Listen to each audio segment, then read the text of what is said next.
أعوذ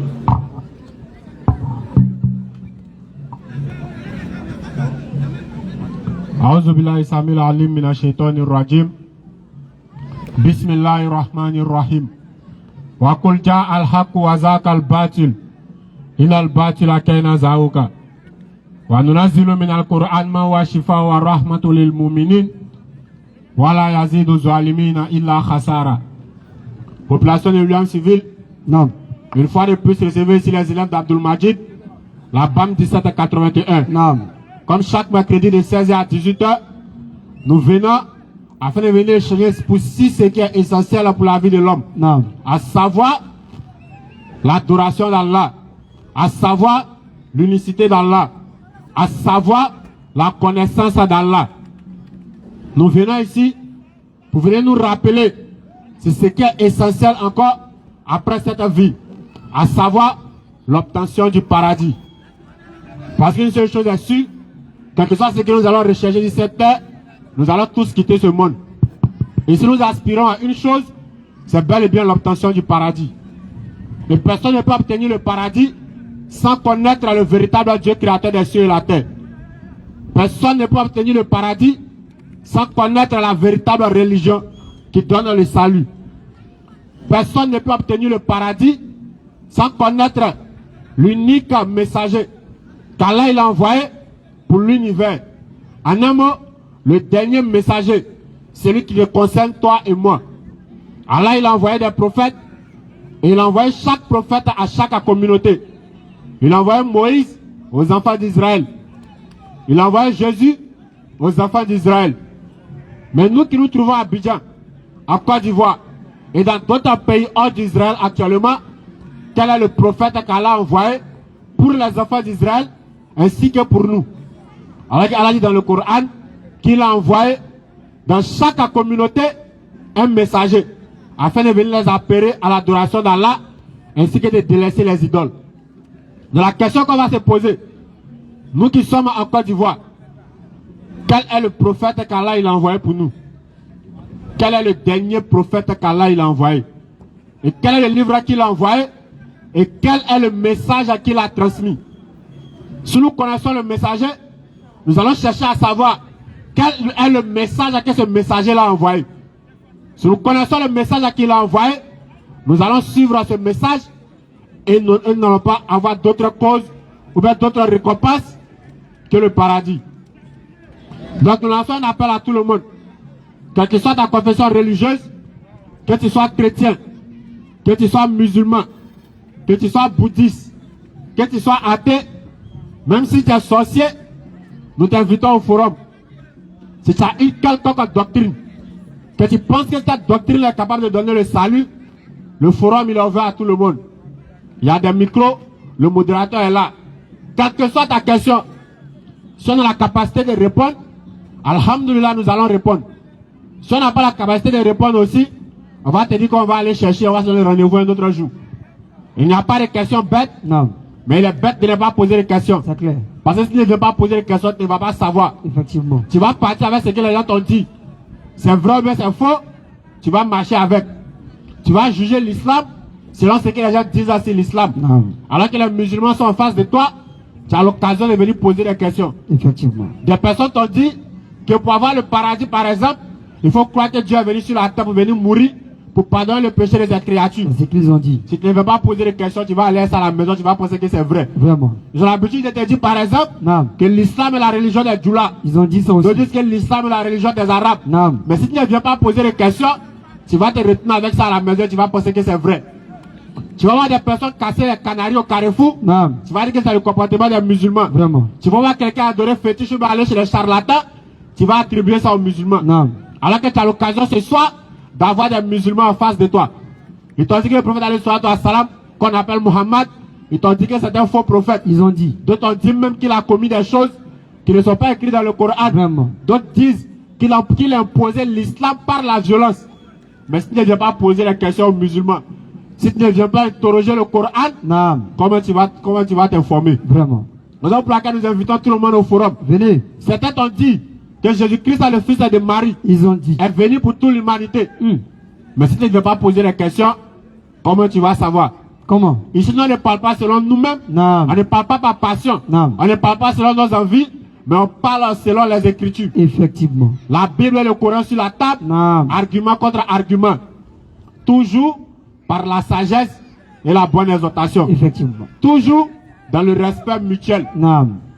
On peut avoir des avis contraires, Oui. sans être des ennemis. Naam. On peut échanger, avoir des divergences et toujours demeurer dans le respect. Effectivement. C'est à ça qu'on vous invite. Naam. Si tu as quête de salut, si tu as quête de vérité, Naam. le forum il est ouvert pour toi. Venez. Mais si tu es là pour venir semer le trouble, ou bien pour venir te faire voir, nous te demandons de rester hors de notre forum.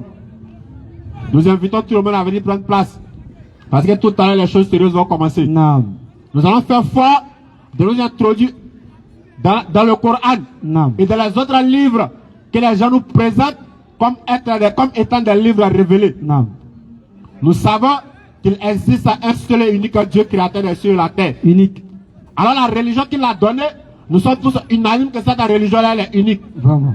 Dieu ne peut pas donner des différentes religions à des différents prophètes avec des messages différents pour venir se contredire sur la terre. C'est pas possible. Donc si tout le monde est d'accord, même Ah. celui qui prétend ne pas croire en Dieu, il sait qu'il a dit c'est un seul Dieu qui a créé les cieux et la terre. Effectivement. Même le féticheur qui adore son fétiche, Naam. il sait qu'il a dit c'est un seul Dieu qui a créé les cieux et la terre. Effectivement. Et quelles que soient les religions qui existent sur la terre, chacun dit que son prophète est venu d'un Dieu. Naam. Et d'autres disent que tous les prophètes ont été envoyés par le même Dieu. Mhm. De la question que nous allons nous poser, quel est ce Dieu-là qui a envoyé tous les prophètes?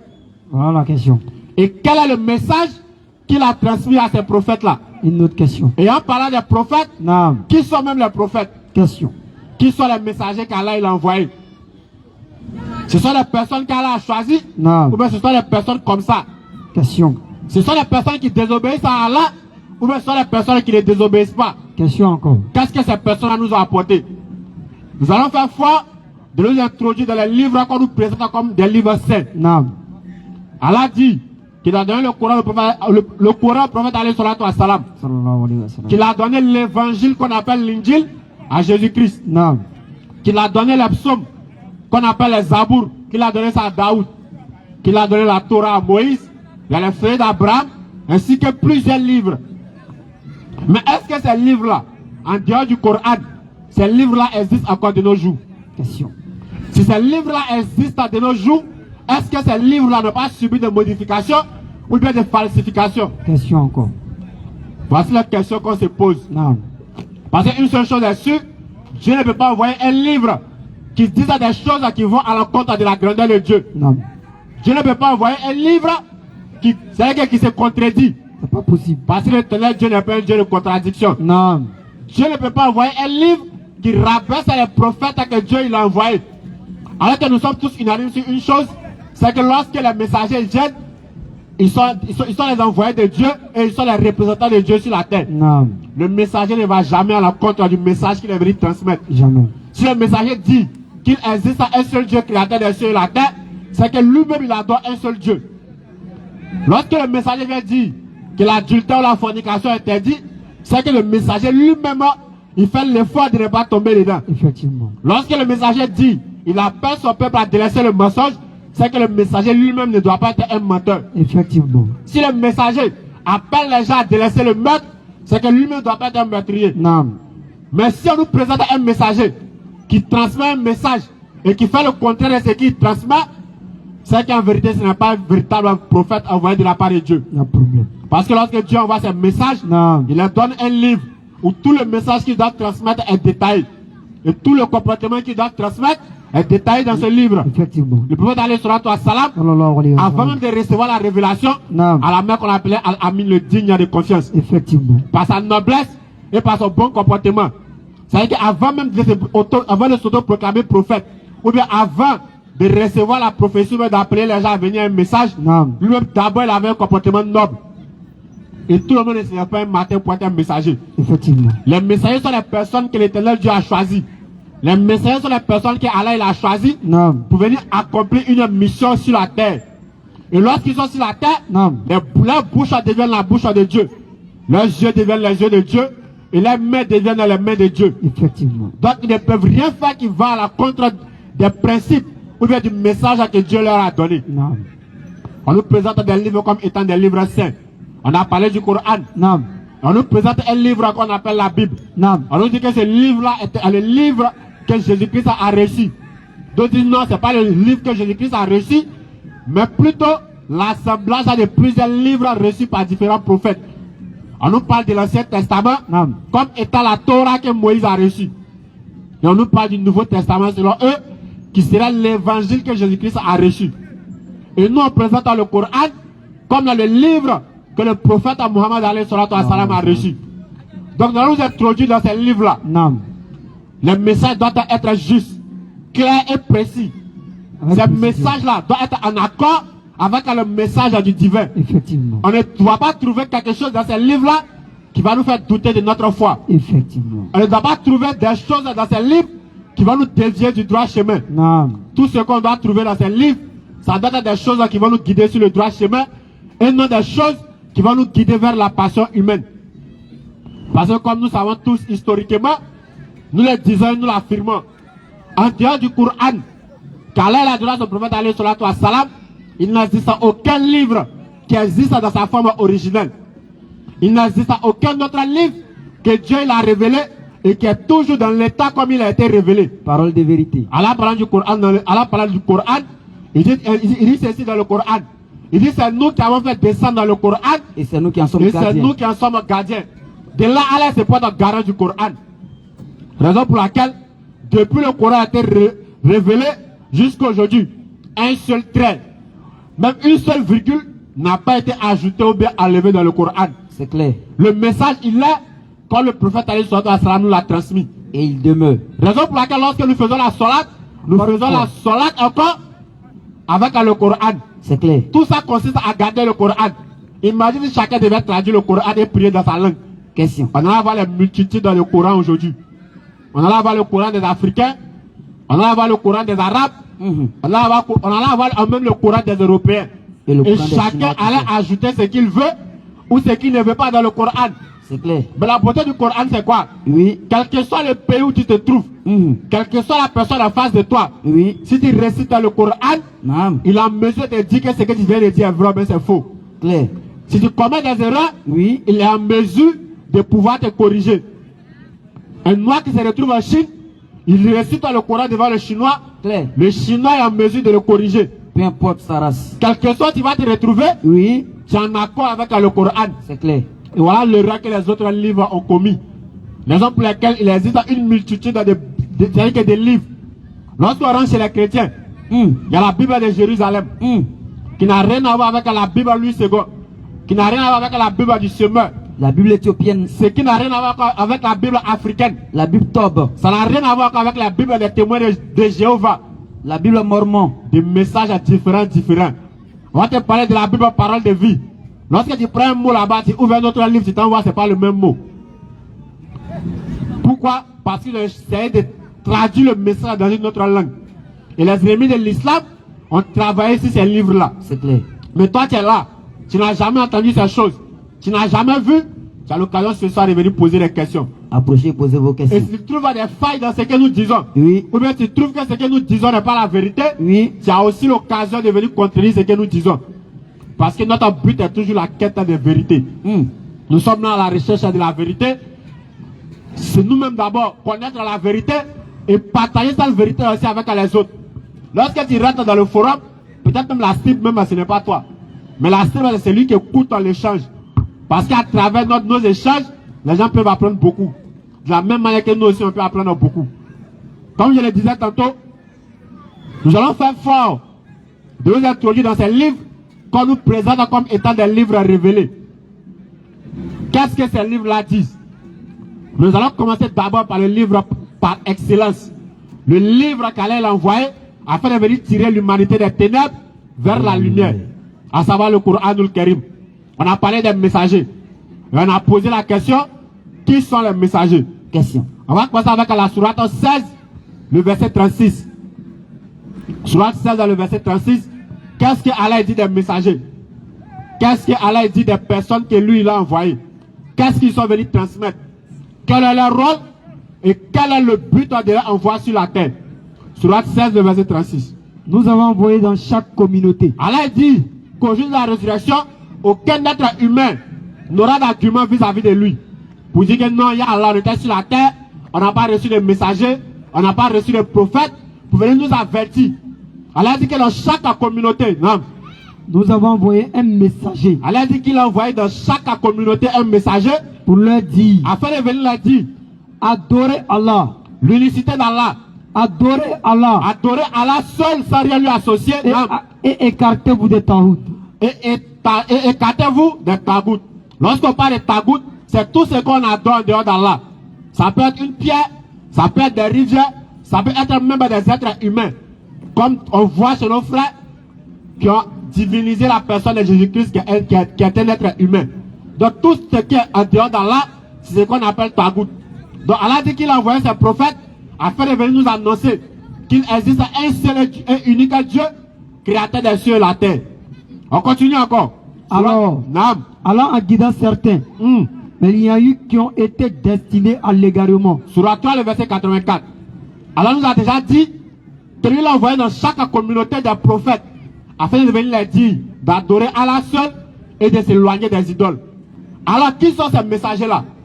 Allah a cité le nom de quelques-uns dans le Coran et les autres aussi se trouvent dans les hadiths du prophète alayhi salatu wa salam. Dit, Naam, nous croyons en Allah, Allah dit que nous, en tant que musulmans, nous croyons en Allah. à ce qu'on a fait descendre sur nous, À ce qu'on a fait descendre sur nous les musulmans, à savoir le Coran, nous le Karim. Naam. à ce qu'on a fait descendre sur Abraham, Nous croyons qu'Abraham est un véritable prophète envoyé de la part d'Allah et qu'il a reçu un message de la part d'Allah. Non.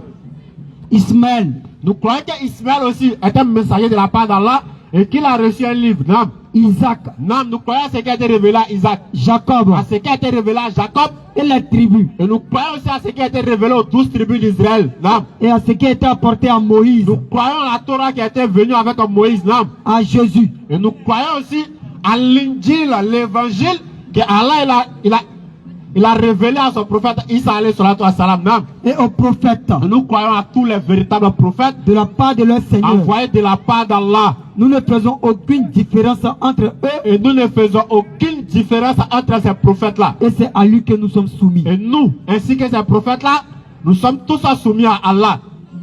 Voilà le message clair dans le Coran. Allah dit qu'il a envoyé dans chaque communauté un messager afin de venir nous appeler à délaisser l'adoration des idoles et nous tourner vers Allah. Et il dit encore que nous les musulmans, nous ne devons faire aucune différence entre ces messagers. Donc, étant musulmans, nous avons l'obligation d'aller vérifier dans tous les livres qu'on nous présente comme étant les livres qui sont venus avec ces prophètes-là. C'est clair. Tu nous présentes un livre comme étant le livre venu d'Abraham. Nous, on croit qu'Abraham est un véritable prophète. Donc, nous, on va examiner ce livre-là pour voir si effectivement c'est le livre qu'Abraham a envoyé. C'est clair. Si nous présente un livre comme étant le livre que Moïse a reçu, Oui, nous allons nous introduire dans ce livre-là Oui. afin de vérifier pour voir si c'est vraiment si la c'est Torah. vraiment le livre que Moïse a reçu. Si nous présente un livre comme étant l'Injil, c'est-à-dire l'évangile que Jésus-Christ a envoyé, Oui, nous aussi on va examiner ce livre-là pour voir si effectivement c'est le livre que Jésus a reçu. qu'est-ce On continue encore. Surah 6 à le verset 48. Qui sont les messagers? Et quel est le rôle des messagers? Non. Surah 6 le verset 48. Nous n'envoyons des messagers qu'en annonciateurs et avertisseurs. Allah dit que lui n'envoie les messagers qu'en tant qu'annonciateur d'une bonne nouvelle et avertisseur d'un danger à venir. comme contre un châtiment à venir, à savoir l'enfer. Donc voilà le rôle des messagers. Lorsqu'ils viennent, ils ordonnent ce qui est convenable et ils interdisent ce qui est blâmable. Et ils croient en Allah, à l'instar de la communauté de Mohammed alayhi salatu wa salam, dans la sourate 110 et dans la sourate 3, le verset 110. Donc voilà un peu le rôle des messagers. Donc le messager ne fait rien à ce qui est contraire à son message. Lorsque le messager vient avec un message, ça peut venir lui-même d'abord mettre en application et ensuite appeler le peuple vers ce message-là.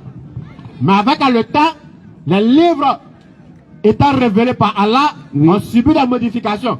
Ça, nous le disons, nous l'assumons. C'est clair. Ces livres-là ont été sujets de falsification. Nous le disons et nous l'assumons. On l'assume. Celui qui n'est pas d'accord avec ce qu'on dit, le forum il est ouvert. La Torah que Moïse a reçue a subi une modification, une falsification.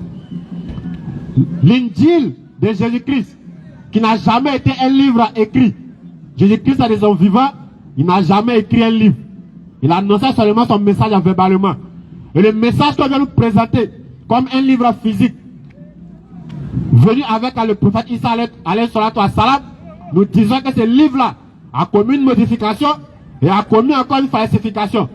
C'est pas celui reçu par Jésus. Dans la Sourate 5, le verset 15, qu'est-ce qu'il allait de son prophète alayhi salatu wa salam? Parce que certains ont l'habitude de dire que le Coran vient pour venir contredire la Bible. Ou bien le Coran vient pour venir contredire les autres livres. Sourate 5, le verset 15. Le Coran ne vient pas pour contredire les autres livres, mais le Coran vient pour établir la vérité au sujet des autres livres.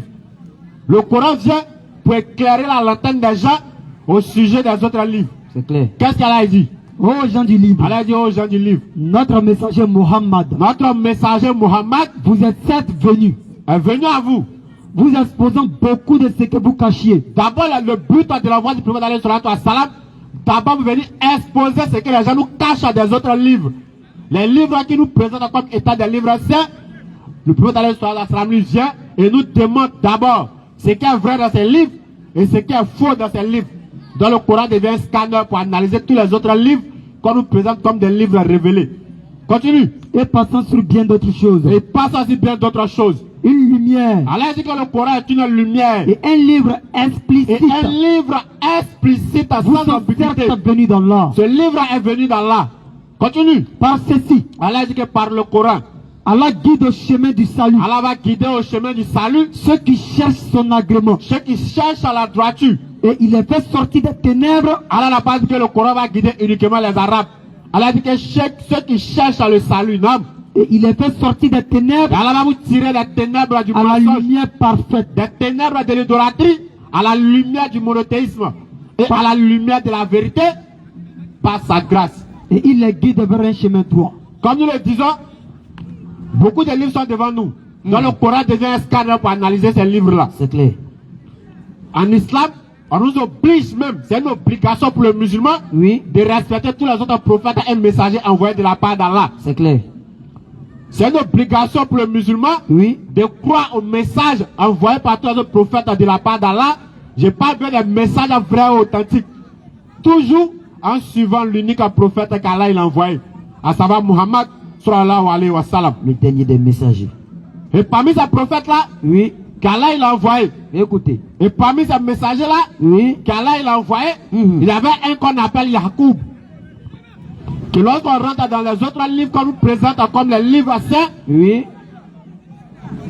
qu'ils ont nommé là-bas au nom de Jacob. Jacob.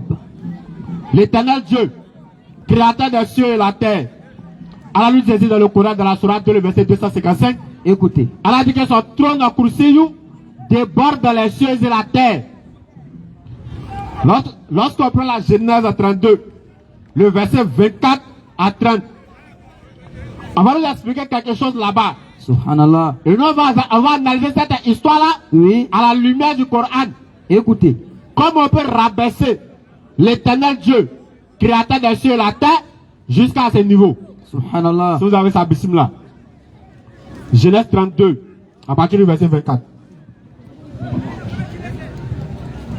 Si vous aussi parlez au verset directement. Genèse 32, le verset 25. Nam, Jacob Nam, reste seul. on dit Jacob était assis seul. Quelqu'un lutte avec lui jusqu'au lever du jour. On dit à quelqu'un qui est venu lutter avec Jacob. Ils ont fait un vrai parable.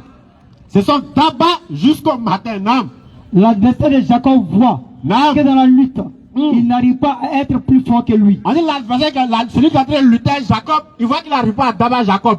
Comme on le dit chez nous. Il n'arrive pas à frapper Jacob. Donc qu'est-ce qu'il va faire? Alors il le frappe à la hanche. Il va rentrer, il percute dans la hanche de Jacob. Et pendant le combat, Nam, il le blesse à la hanche. jusqu'à la déboîter hanche de Jacob. Continue. Puis il lui dit, Nam, ah Jacob, le jour s'élève. il est un champion, le jour est en train de se lever. Laisse-moi partir. Laisse-moi partir. C'est l'homme qui est en train de causer Jacob. C'est lui qui est en train de se battre avec Jacob. Il a déboîté hanche de Jacob un coup de poing. Il dit, mais Jacob, comme le jour est en train de se lever, laisse-moi partir. Il ne faut pas les gens venir me trouver ici. Nam, Jacob répond, Jacob répondit. je ne te laisserai pas partir. Jacob dit, non, il ne te laisse pas. Bénis-moi d'abord. Faut me bénir avant de partir. L'autre demande, Nam, quel est ton nom? on demande à Jacob quel est ton nom. Jacob répond, Nam, je m'appelle il Jacob. dit, je m'appelle Jacob. L'autre continue, tu ne t'appelleras plus Jacob. L'homme a dit à Jacob, parce que tu ne t'appelles plus Jacob, Ton nom sera Israël. tu t'appelles Israël maintenant. Et en effet, tu as lutté avec Dieu. On dit l'homme que Jacob est en train de se battre, lui là. Jacob est en train de donner, c'est que, Allahu Akbar. Jacob est en train de se battre avec Dieu. Non. Tu as lutté avec Dieu. On dit Jacob s'est battu avec Dieu, Dieu a donné un coup de poing là, de partir un genre de Jacob. Et avec les hommes. Dieu voulait partir, Jacob l'a attrapé, Jacob dit non, tu ne bouges pas. J'ai dit bon, comme tu as lutté avec moi, donc tu t'appelles plus Jacob, tu t'appelles Israël. Tu t'es battu avec Dieu et puis tu as sorti vainqueur. Alors que nous on a dit, le Coran devient le scanner pour analyser tout ce qu'on nous dit des autres écritures. Exactement. Allah a dit que son trône al-Kursi déborde dans les cieux et la terre.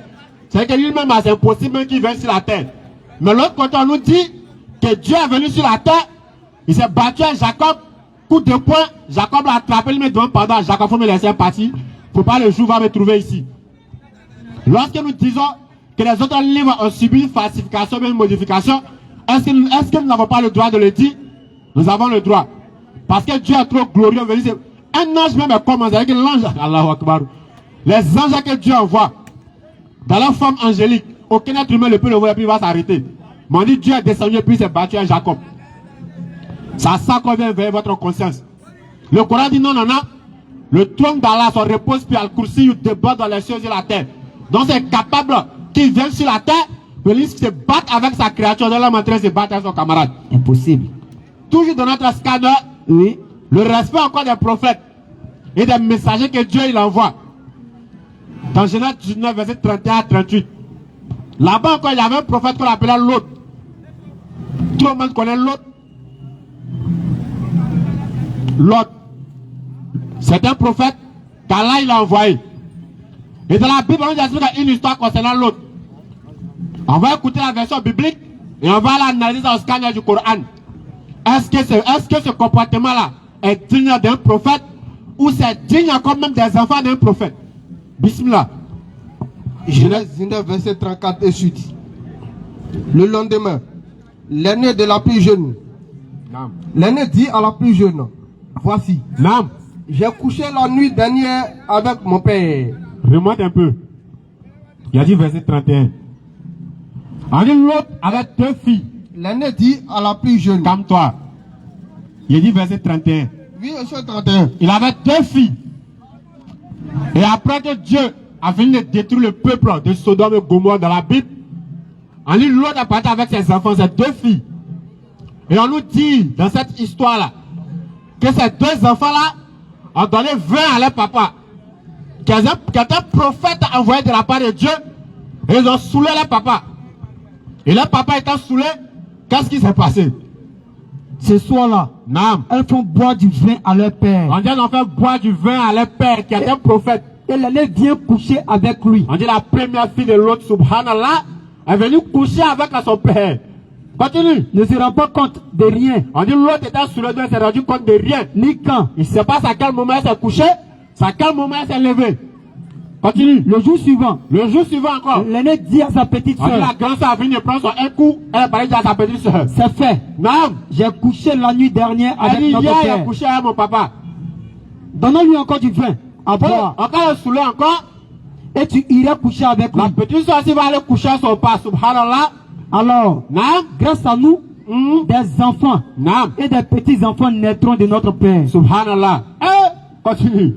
Ce soir-là, Non. les filles de l'autre font encore boire du vin à Les leur enfants père. encore, ils ont saoulé leur papa qui est un prophète de Dieu. Et la plus jeune vient coucher avec lui. La petite soeur aussi est venue prendre poil. L'autre ne se rend compte de rien. Le prophète étant saoulé, Ni quand elle se couche, non, ni quand elle se lève. il était au courant de rien. Les deux filles de l'autre deviennent enceintes de leur père. D'abord, ça c'est un message pour interpeller les plaisantins qui s'asseyent derrière là-bas pour dire que l'alcool n'est pas interdit. Écoutez, Même ceux même qui consomment l'alcool, dans les livres, ils ont véhiculé un message. C'est-à-dire que même si ça verrait que cette histoire était vraie, comme nous savons que d'abord que c'est un mensonge qu'ils ont attribué au prophète de Dieu, si cette histoire était vraie, c'est un message qu'on te transmet que lorsque l'homme est ivre, il est capable du bon comme du mauvais. Mais on venait vous dire que non, un musulman peut boire. C'est vous-même, vous êtes les soulas. L'islam n'a jamais autorisé l'alcool. jamais. Et l'alcool ne sera jamais autorisé en islam. Au plus grand jamais. Ça n'a jamais été autorisé. Sans encore je pèse mes mots. Depuis la révélation du Coran du prophète alayhi salatu wa salam, Oui. nulle part dans le Coran il est écrit où le prophète dit aux musulmans vous pouvez aller boire, c'est autorisé. Ce n'est écrit nulle part dans le Coran. Mais le prophète est venu avec des méthodes pour pouvoir un peu séparer les gens de la consommation de l'alcool. L'islam n'a jamais dit aux gens que vous pouvez boire. Écoutez, Celui qui trouve comment, voilà le Coran qui est ouvert. le forum il est ouvert également. C'est en arabe, sauf que si tu ne comprends pas arabe, c'est traduit en français aussi. On va analyser les écritures. Nulle part l'islam n'a autorisé le Coran.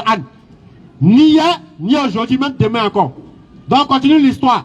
On dit les deux filles de l'autre Deviennent enceintes de leur père. subhanallah, sont tombées enceintes de leur papa. L'année met au monde un fils. Elle l'appelle Mohab. C'est bon. C'est bon.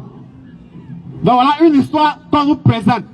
Un messager envoyé de la part de Dieu qui a transmis, ou bien qui a donné une bonne éducation à ses enfants. On dit non, ce prophète-là, ils l'ont saoulé avec du vin. Pour qu'il puisse être saoulé, ils ont nous dit qu'il consommait. C'est qu'avant il prenait un peu, mais il était pas. Mais cette fois-ci, il a dépassé les limites. Donc il a été saoulé. Et subhanallah, il a couché avec ses deux filles. Et ces deux filles-là sont tombées enceintes. Elles ont mis les enfants au monde. Prophète de Dieu. Subhanallah. Le Coran dit non, non, non. C'est pas comme ça l'histoire s'est passée. Avant qu'on va analyser avec le scanner du Coran, dans la sourate 26, le verset 160, qu'est-ce qu'Allah dit de son prophète? Tu ne trouveras jamais de grossièreté pareilles dans le Coran. Nulle part. Tu ne trouveras jamais de mensonges pareils à l'encontre d'un prophète dans le Coran. Nulle part. Parce qu'en islam, les prophètes sont des êtres qu'on doit respecter. Ce sont des lumières. Ce sont des gens qu'Allah a choisis, qui viennent parler au nom d'Allah. Donc, quiconque rabaisse un prophète et un messager, c'est comme si c'est Allah qui est en train de rabaisser. Comme on peut dire des choses comme ça au sujet d'un prophète, et vient nous présenter ce livre-là comme étant un livre saint. Subhanallah. Mais le problème c'est que les gens ne font pas les recherches. Exactement. On ne lit pas. Lorsqu'on nous dit, on dit Amen. On dit, il a fait ça, on dit Amen. Tu ne vas jamais entendre ce genre d'histoire-là, c'est-à-dire que dans les lieux de culte.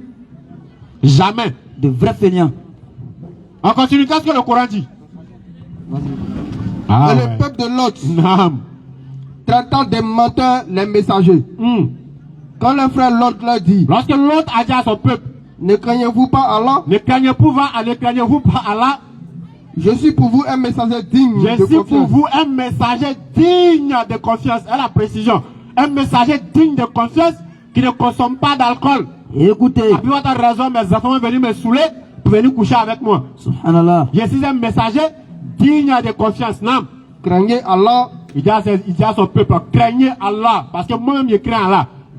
et Continue. obéissez-moi. Non. Je ne vous demande pas de Je salaire ne vous demande pas de salaire. pour cela. Non. Mon salaire n'incombe qu'au Seigneur de l'univers. Non. Accomplissez-vous l'acte charnel avec les mâles de ce monde. Allah dit donc vous laissez les femmes que Dieu a créées et puis vous partez coucher avec vos semblables hommes. Continue. Et délaissez-vous les épouses. Vous laissez de votre les femmes Seigneur. que Dieu a créées pour vous. Non. Mais vous n'êtes que des gens transgresseurs. Il dit que vous n'êtes que des gens transgresseurs. Il dit, Non. si tu ne cesses pas Lot, tu seras certainement du nombre des expulsés. Au verset suivant, chap. Il dit, je déteste vraiment ce que vous faites. Au verset suivant. Seigneur, sauve-moi ainsi que ma famille. Verset suivant.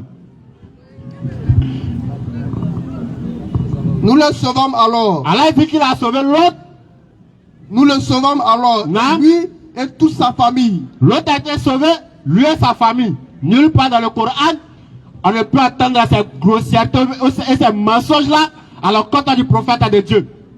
Voici le livre qu'on vient nous présenter comme étant un livre saint venu avec Moïse. Moïse va venir nous raconter des histoires comme ça. On continue encore à analyser le livre. Il y avait un prophète qu'on appelait David. Daoud alayhi salam. Écoutez bien. C'est lui qui a reçu les Zabour, qu'on appelle les psaumes. Le prophète d'Allah. Un grand prophète parmi les prophètes. 2 Samuel 11, le verset 2 à 5. Qu'est-ce qu'encore nous dit au sujet de ces prophètes-là? Dans un livre qu'on va nous présenter comme étant le livre saint. Un livre venu de Dieu. Un livre apporté par Moïse. Ou même par David en lui-même. Bismillah. 2 Samuel 2. 2 Samuel 11, verset 2 à 5. 2 Samuel 11, le verset 2. Non. à la fin d'un après-midi, après la sieste, On dit Moïse a fini, on dit David a fini de faire la sieste. David se promène sur le toit. On dit il est en train de se promener comme un boss sur le toit de sa maison. Il aperçoit une femme qui se baigne. Il voit une jolie femme qui est en train de se laver là-bas. Elle est très belle. Très très belle. Il envoie quelqu'un demander qui est cette femme. Il demande à Moussa qui est en train de se laver là-bas, là, cette femme de qui ou bien c'est qui? On lui répond. On lui répond. C'est Bathsheba, Nam. la fille d'Eliam On dit c'est la fille de Liam. et la femme d'Uri. On dit c'est la femme de quelqu'un. Ton commandant. On dit c'est la femme du riz. Nam. David envoie des messagers Nam. la chercher. On dit David a envoyé des messagers aller chercher cette femme-là. Bathsheba arrive chez le roi. Nam. Elle vient juste de se purifier après ses règles. Nam. David passe la nuit avec elle. Subhanallah. Puis elle rentre chez elle. On dit le prophète de Dieu, Daoud alayhi salam, Subhanallah. qui a reçu les zabours. On dit le voici qui est en train de coucher avec la femme de son commandant. Subhanallah. Attends, on est où? Dans un film Et Mougli. voici le livre qu'elle veut nous faire croire que c'est le livre par excellence, que c'est le livre. Ça veut dire que, subhanallah. Un livre venu de la part de Dieu. On dit David, le prophète de Dieu, Daoud, a couché avec la femme de son commandant. Et plus bas encore dans l'histoire, pour aller plus vite, on dit il a envoyé son commandant, puisqu'il était tombé amoureux de la femme. Donc il envoie son commandant dans l'endroit où le front est chaud. Il envoie son commandant là-bas pour que son commandant puisse mourir. Et lorsque son commandant meurt, lui-même il va prendre sa femme et puis il va la marier. Un prophète de Dieu, qu'on tasse d'abord d'adultère et qu'on tasse de meurtre. Parce que si on dit qu'il a fait exprès pour envoyer son commandant là-bas pour aller mourir, c'est que c'est lui qui était à la base de sa mort. Exactement. Un prophète, un véritable prophète envoyé de Dieu. Voici ce qu'on nous présente. Voilà ce qu'on dit de lui. Ouvrez la raison. Mais qu'est-ce que le Coran dit? Surah 38, le verset 17. Qu'est-ce que Allah dit de son prophète Daoud alayhi salatu wassalam? Écoutez. Venez encore nettoyer son prophète même. Surah 38, le verset 17. En Dieu, ce qu'ils disent. En Dieu, ce qu'ils disent, prophète. Et rappelle-toi, David. Rappelle-toi de David, Notre serviteur. notre serviteur. Doué de force. Il était doué de force dans l'adoration d'Allah. Et plein de Il repentir à était Allah. plein de repentir à Allah. Ce n'était pas n'importe quel serviteur. Allah dit que David a reçu le Zabour. Allah ne choisit pas n'importe qui pour en faire un prophète. Exactement. Mais les gens, à cause de leur passion qu'ils ont introduite dans des livres, ils mentent sur le messager d'Allah. Alors que quiconque ment sur un prophète d'Allah, Oui, c'est si Allah même est en train de mentir. c'est clair. Parce que c'est son envoyé, c'est son envoyé, c'est son représentant sur la terre. C'est clair. Daoud alayhi salam, que nous on connaît en islam, n'a jamais commis ces actes-là. Le but ce n'est pas de rabaisser, le but ce n'est pas de frustrer, mais le but c'est de révéler l'esprit des gens, afin de voir la réalité aux gens. En dehors du Coran, il n'existe aucun autre livre qui respecte la dignité des prophètes. Nous l'avons dit. Le Coran établit la vérité des prophètes. Lorsque quelqu'un lance un mensonge à l'encontre d'un prophète, Oui, le Coran dit non, non, non, c'est faux, il n'a pas fait ça. c'est pas possible. Le Coran vient puis nettoie. Nous avons introduit le Coran et le scanner pour analyser tous les autres livres. On continue encore. Il y avait un prophète avant qu'on appelait Salomon. Mouloukou Suleiman. Un grand prophète de Dieu. Alayhi salam. Dans 1 roi 11, le verset 3 à 8. Regardez ce qu'on dit de ce prophète-là. C'est pas le Coran qui est en train de parler. C'est pas les hadiths même fabriqués. C'est-à-dire que les hadiths maudous, hadiths à inventer, c'est même pas ça. C'est un livre qu'on vient nous présenter comme révélation de Dieu. Voilà ce qu'on dit du prophète de Dieu qu'on appelle Salomon. 1 roi 11. Il eut 700 princesses pour femmes Kobanam. et 300 concubines. Et ces femmes détournaient son cœur. Remonte un peu, on parle de qui dans le verset? Exactement. Le roi Salomon aima beaucoup de femmes étrangères. On dit le roi Salomon, Allahu Akbar, il aimait beaucoup de femmes. Naam. Outre la femme de Pharaon, Allons au verset suivant maintenant. il eut 700 princesses pour femmes. On dit tout ça était femme de Salomon. Hein. Et On n'a 300 pas bien concubines. entendu le nom. Il avait 300 concubines. Selon la Bible. Naam. Ces femmes détournaient son cœur. Reviens sur le nombre. Il eut 700 princesses pour femmes. 700. Princesses pour femmes. On dit il avait 700 femmes et 300 concubines. Et ces 700 femmes plus 300, détournaient ça fait son 1000. cœur. Un prophète de Dieu, Mouloukou Suleiman. Allahu Akbar. On dit il avait 700 femmes et 300 concubines. Mais tellement il aimait femmes. Qu'est-ce qui s'est passé, Nam? Continue. Yes. Et Quand c'est- Salomon devient vieux, ses femmes l'entraînaient à adorer d'autres dieux. Naam. Alors son cœur n'est plus tout entier au Seigneur. Une femme a touché le cœur de Salomon. Salomon même a prophétie même a mélangé. Il est en train d'oublier Dieu un peu. Naam. Alors son cœur n'est plus Non. tout entier au Seigneur, son Dieu. Naam. Contrairement à son père David. Naam. Salomon adore Atast, la déesse des habitants. On dit, comme les lecteurs sont un peu touchés, il va aller vite. On dit, Salomon avait 700 femmes et 300 concubines.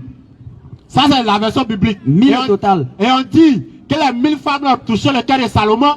Salomon s'est détourné de l'Éternel et il est parti se prosterner devant Astarté, une idole que les gens adoraient. Et ce qui est triste dans la suite du verset, on ne voit nullement où Salomon s'est repenti. Et il est mort. Dans un mot, selon eux, Salomon est mort mécréant. C'est clair.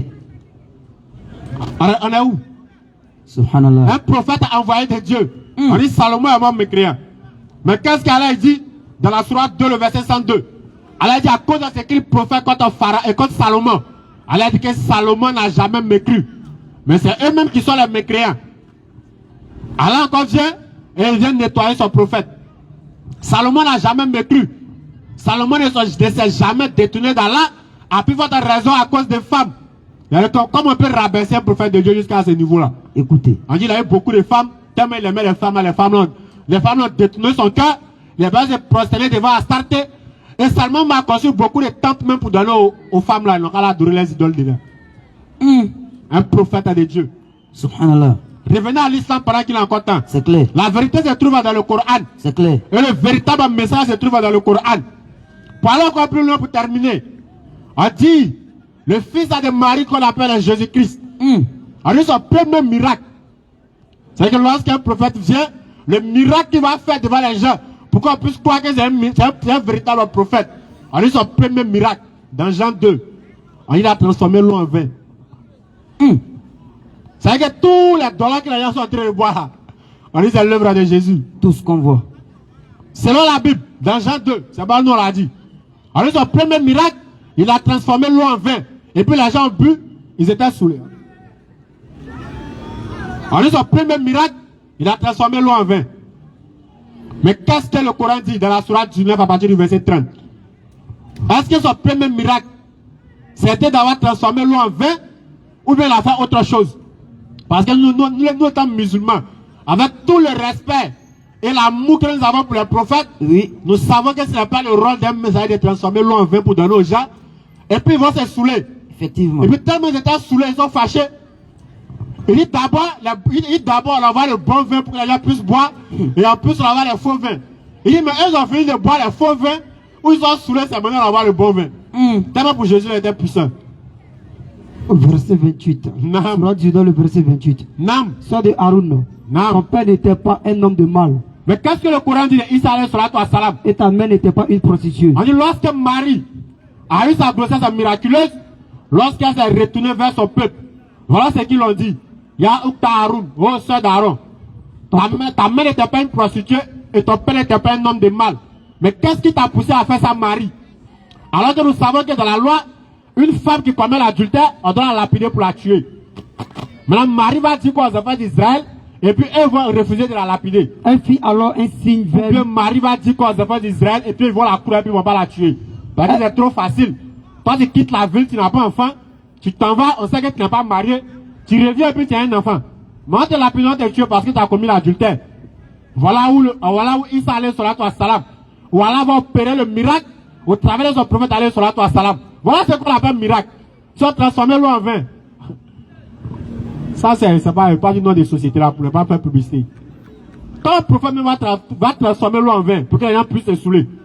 Le premier miracle de Jésus-Christ, voilà ce que le Coran dit. Nam. Elle fit alors signe vers le bébé. Marie va faire un signe vers le bébé. Il dit. Un bébé qui ne parle pas, qui est encore au berceau. Nam. Il dit. Alors l'enfant Comment va... parlions-nous à un bébé au berceau? La même chose, d'abord, tu viens un enfant, te demande de quitter l'enfant là où tu te fous de nous, pour dire on va parler à un enfant. Enfant qui a couché dans le berceau, est-ce qu'il lui peut parler? Voilà, le miracle maintenant va s'opérer. Nam. Mais le bébé dit. Nam. Je suis vraiment le serviteur d'Allah. Le premier miracle de Jésus-Christ a été de défendre sa mère face aux enfants d'Israël. Je suis vraiment le serviteur d'Allah. Voilà ce qu'on appelle livre Voilà ce qu'on appelle un livre à venir de Dieu.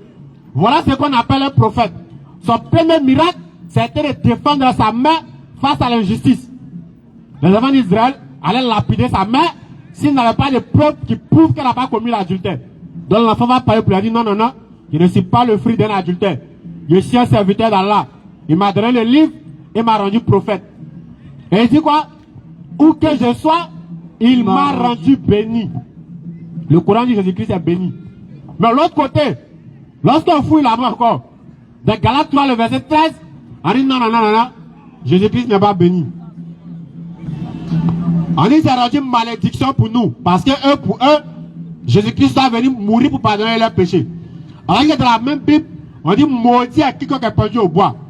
Donc vu que selon eux, Jésus-Christ a été sur le bois, et que c'est là-bas et leurs péchés doivent être pardonnés, oui. Donc ils sont obligés d'attribuer la malédiction à Jésus-Christ. On dit Christ a devenu une malédiction pour nous. Parce qu'il est écrit dans la Bible, maudit à quiconque est pendu au bois. Le Coran dit non, non, non, Jésus-Christ n'est pas maudit. C'est pas possible. Jésus-Christ dit, où que je sois, Allah m'a rendu béni. Et m'a ordonné quoi? La bonté envers ma mère. L'autre côté, la m'a dit, non, quand la mère de Jésus-Christ est venue parler, il a dit, femme, qu'est-ce que tu me veux? C'est-à-dire que même l'enfant le plus saoulant, le plus drogué, peut être sa mère de Jésus-Christ, femme, il y a quoi? Elle dit, l'autre côté, la mère de Jésus-Christ est venue vers lui pour lui dire que les gens ont besoin, et puis toujours la même histoire de vin là. Que les gens ont besoin de vin. Que Jésus-Christ lui a demandé, femme, que veux-tu? Un prophète qui parle ainsi à sa maman. Le Coran dit non, non, non. Il m'a donné la bonté envers ma mère. Ça, c'est le prophète d'Allah et ça, c'est le Coran. Le verset suivant, non? Au verset 31. Où que je sois, il m'a rendu béni. On dit où que Jésus-Christ soit, Allah l'a rendu béni. Il m'a recommandé, tant que je vivrai, la prière et la zakat. Voilà ce que les gens ne veulent pas faire, puis ils s'accrochent à ces religions-là. Jésus-Christ dit, Allah lui a ordonné la salat et la zakat. Non, prendre l'ablution. Il ne veut pas prendre l'ablution. Il ne veut pas faire grande ablution. Parce que chez elle, quand l'eau va toucher ta tête, que d'après moi, ses cheveux vont sentir.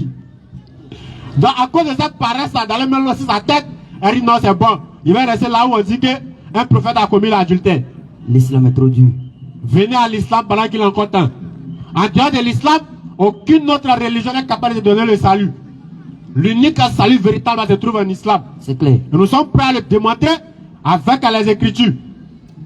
Tu te bases la mort de Jésus-Christ pour avoir le paradis. Jésus-Christ n'est pas mort. Il n'est même pas arrivé à la croix même. Ça encore, c'est un défi. Tu comptes si encore la divinité de Jésus-Christ, là même tu es balle barré. Jésus-Christ n'était pas Dieu. Il n'est pas Dieu. Et puis il ne sera jamais Dieu encore dans la Bible. Nous vous invitons à l'islam. L'unique religion qui présente l'éternel Dieu créateur des cieux et de la terre comme il doit être présenté.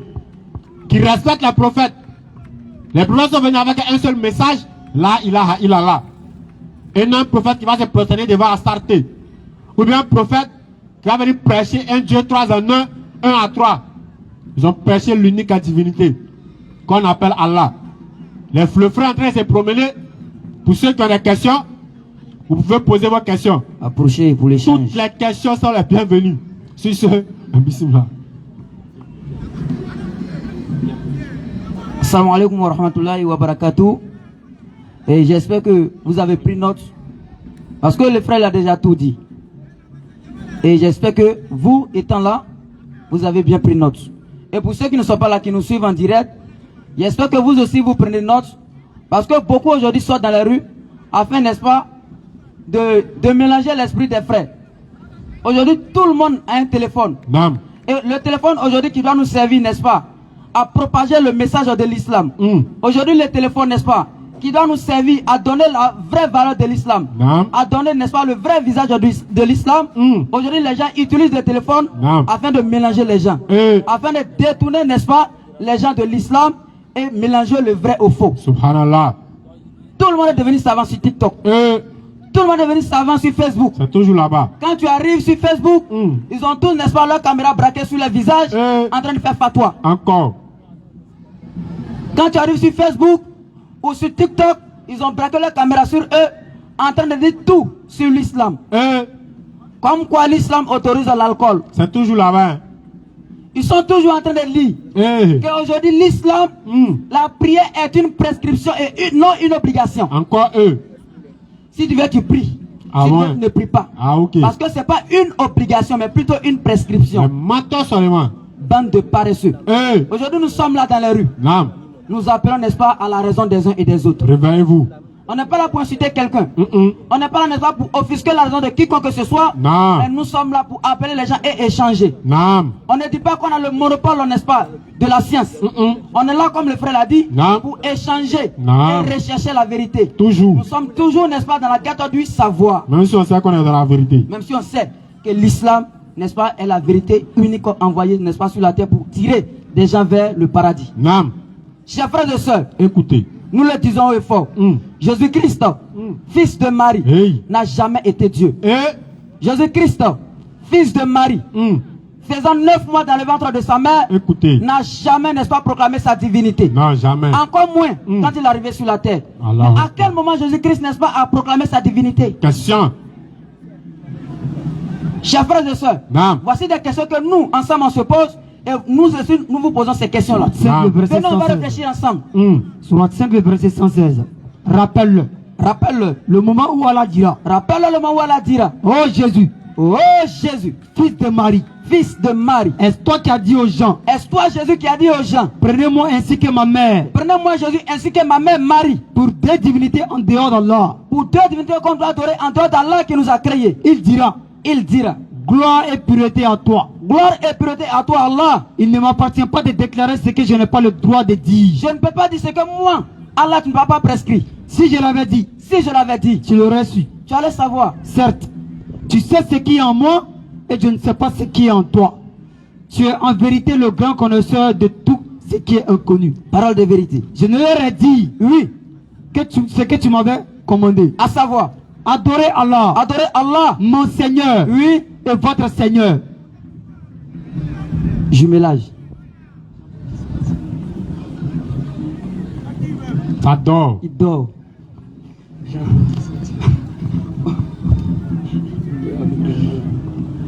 Jean 20, le verset 17. Écoutez. Jésus lui dit, ne me touche pas, car je ne suis pas encore monté vers mon Père. Mais va trouver mes frères et dis-le que je monte vers mon Père et votre Père, mon Dieu et votre Dieu. Voici ce pourquoi nous sommes là, le frère l'a dit. Non. Beaucoup ont menti, n'est-ce pas, sur les prophètes. Ils ont attribué des choses aux prophètes, n'est-ce pas, qui ne les sied pas. Non. Et ensemble, on analyse ces paroles-là à la lumière du Coran. Non. Et voici ce que le Coran dit. Que lorsque que Jésus est arrivé, il a dit, oh enfant d'Israël. Non. Oh enfant d'Israël. Écoutez. Il a précisé. Oh enfant d'Israël. Clair. Le peuple a été mentionné. On s'étonne aujourd'hui, n'est-ce pas, des gens en Côte d'Ivoire, des Baoulés, des Bété, des Koyaga, peu importe, n'est-ce pas, leur ethnie, qui se proclament de Jésus, soit disant Jésus, n'est-ce pas, a dit à ses disciples, allez, n'est-ce pas, dans toutes les nations et faites-les des disciples. Ah bon, hein? Venez, on va échanger. Non. Ils ont toujours crié dans les rues. Donnez votre vie à Jésus. Donnez votre vie à Jésus. Son sang a coulé pour vous. Son sang a coulé pour nous. Donnez votre vie à Jésus. Il a descendu pour nous. Aujourd'hui, nous sommes là, on est venus donner notre vie à Jésus. Venez prendre. On veut voir des gens aujourd'hui. Pour venir nous dire ça, donnez votre vie à Jésus. Non, ils ne vont pas venir. C'est pas pour faire palabre. Loin de nous. Loin de nous, cette idée-là. Loin de nous, cet esprit-là. On est là tout simplement pour échanger sur, n'est-ce pas, ce qui est écrit. On ne va pas inventer. C'est pourquoi d'ailleurs on a les livres ici. Peu importe le livre que tu as, envoie ce livre-là, on va échanger. Nous, on n'écrit pas. Tu es chrétien, tu es bouddhiste, tu es athée, même si tu es musulman, mais tu dis ce que nous sommes en train de dire là, c'est faux. C'est contre le Coran ou c'est contre les prescriptions de l'islam. Viens également, on va échanger. Nous, on ne chasse personne. Parce que nous disons haut et fort que nous, en islam, on a, n'est-ce pas, le salut. Et qu'il n'y a que l'islam où on peut avoir le salut. Et en dehors de l'islam, personne ne peut avoir ce salut-là. Personne en dehors de l'islam. Écoutez. Alors toi, chrétien, aujourd'hui, quel argument tu as pour demeurer dans le christianisme? Sachant que Jésus-Christ n'a jamais été chrétien. Non, jamais. Jésus-Christ n'a jamais été chrétien. Au contraire, Naam. Jésus-Christ, Naam. des siècles après son départ, que des gens sont venus inventer le christianisme. Hey. Et on nous dit christianisme, des petits Christ. Hey. C'est pourquoi, le jour de la résurrection, Naam. lorsque tout le monde sera réuni, Eh. on va interroger Jésus. Ah. Si c'est toi vraiment qui as dit, n'est-ce pas, cela aux gens là. Est-ce que toi tu les as dit que tu es mort pour pardonner les péchés? Vous verrez ce jour-là. Jésus-Christ, n'est-ce pas, prenant la parole, va dire dans Matthieu 7, le verset 21 qu'on va lire.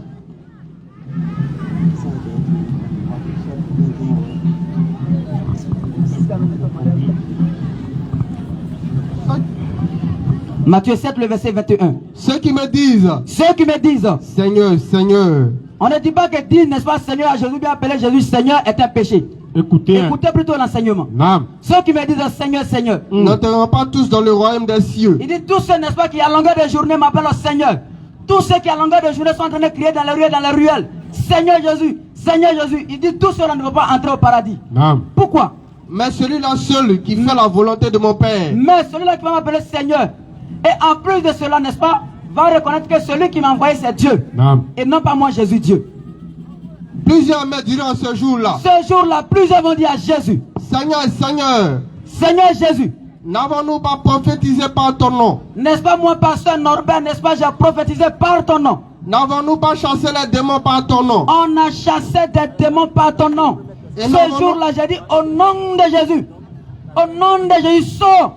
Et des souris sont sorties, n'est-ce pas, des pieds des gens. Au nom N'avons-nous de Jésus, j'ai prophétisé. Madou Namra, ce jour-là, il a retrouvé, n'est-ce pas, la vue. n'avons-nous pas fait beaucoup de miracles par ton nom? N'avons-nous pas opéré beaucoup de miracles par ton nom? Alors, Alors, ce jour-là, qu'est-ce que Jésus va dire? je leur dirai ouvertement, Jésus va le dire ouvertement. je ne vous ai sans jamais parabole, connu. pas en cachette. Il va dire quoi? Je ne vous ai jamais connu. Moi, Jésus, je ne vous ai jamais connu. Ah, je ne connais pas. Retirez-vous de moi. Ah. Je ne vous ai jamais. Il dit jamais connu. Vous n'avez jamais connu les. Vous avez Négation absolue. jamais connu. Il Je dit pas, ne vous ai jamais connu. il dit pas je ne vous connais pas. Hein. Il dit je ne vous ai jamais connu. Ah. Pas ici sur la terre.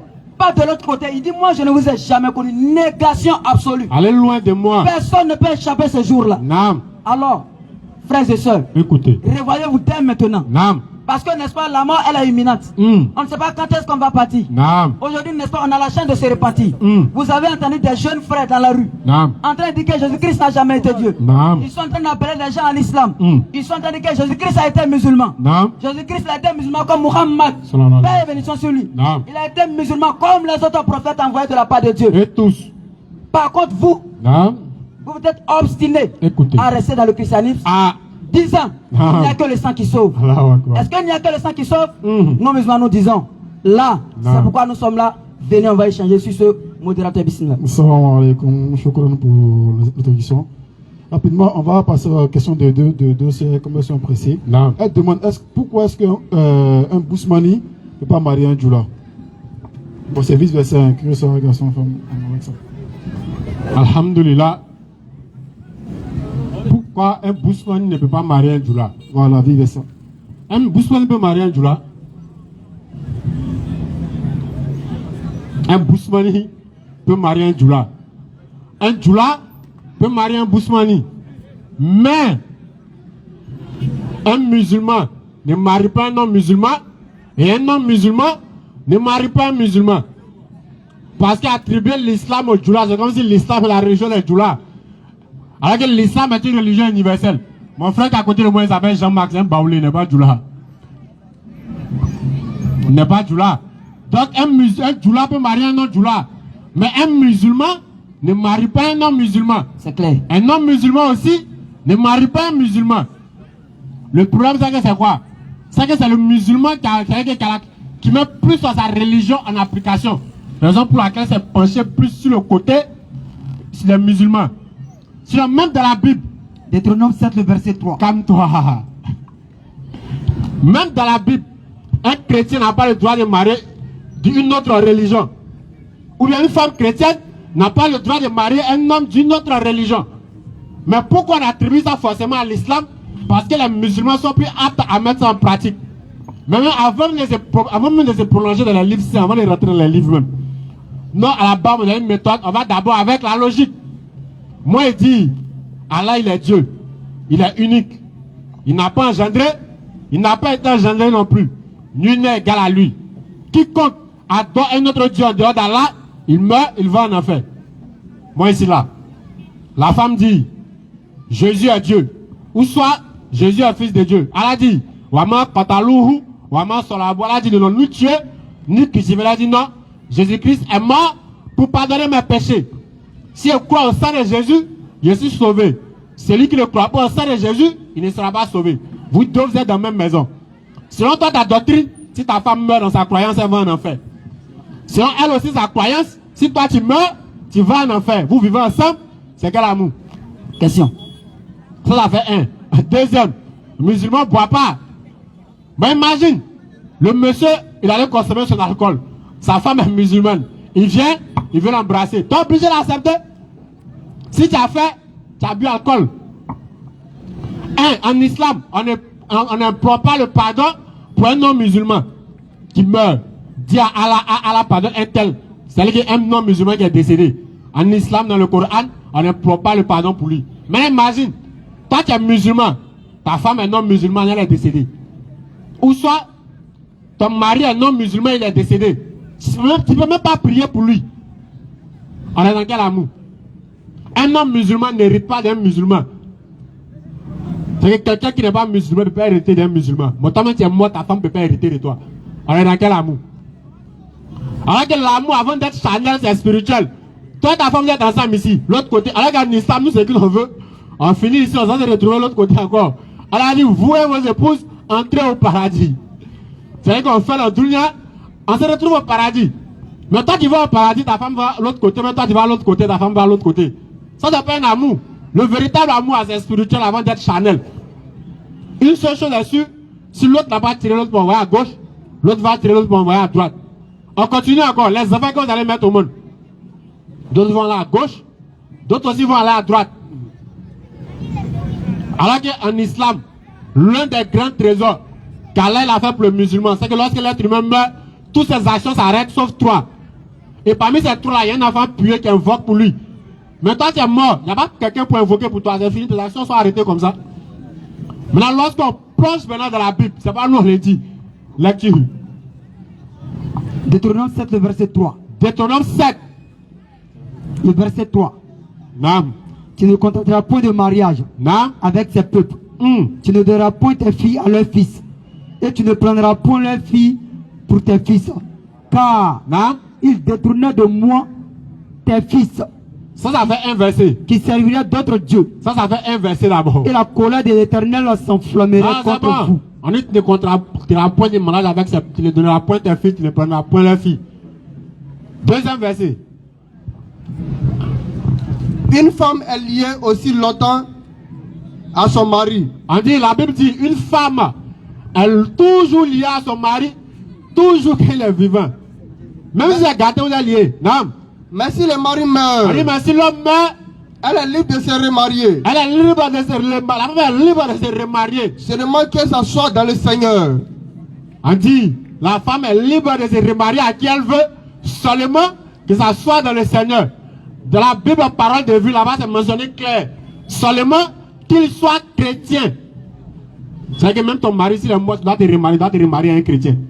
Donc, c'est pas l'islam seulement qui le dit. C'est que le musulman ne marie pas un homme musulman.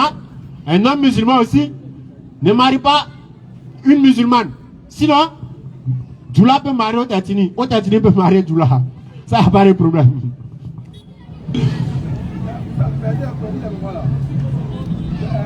Micro.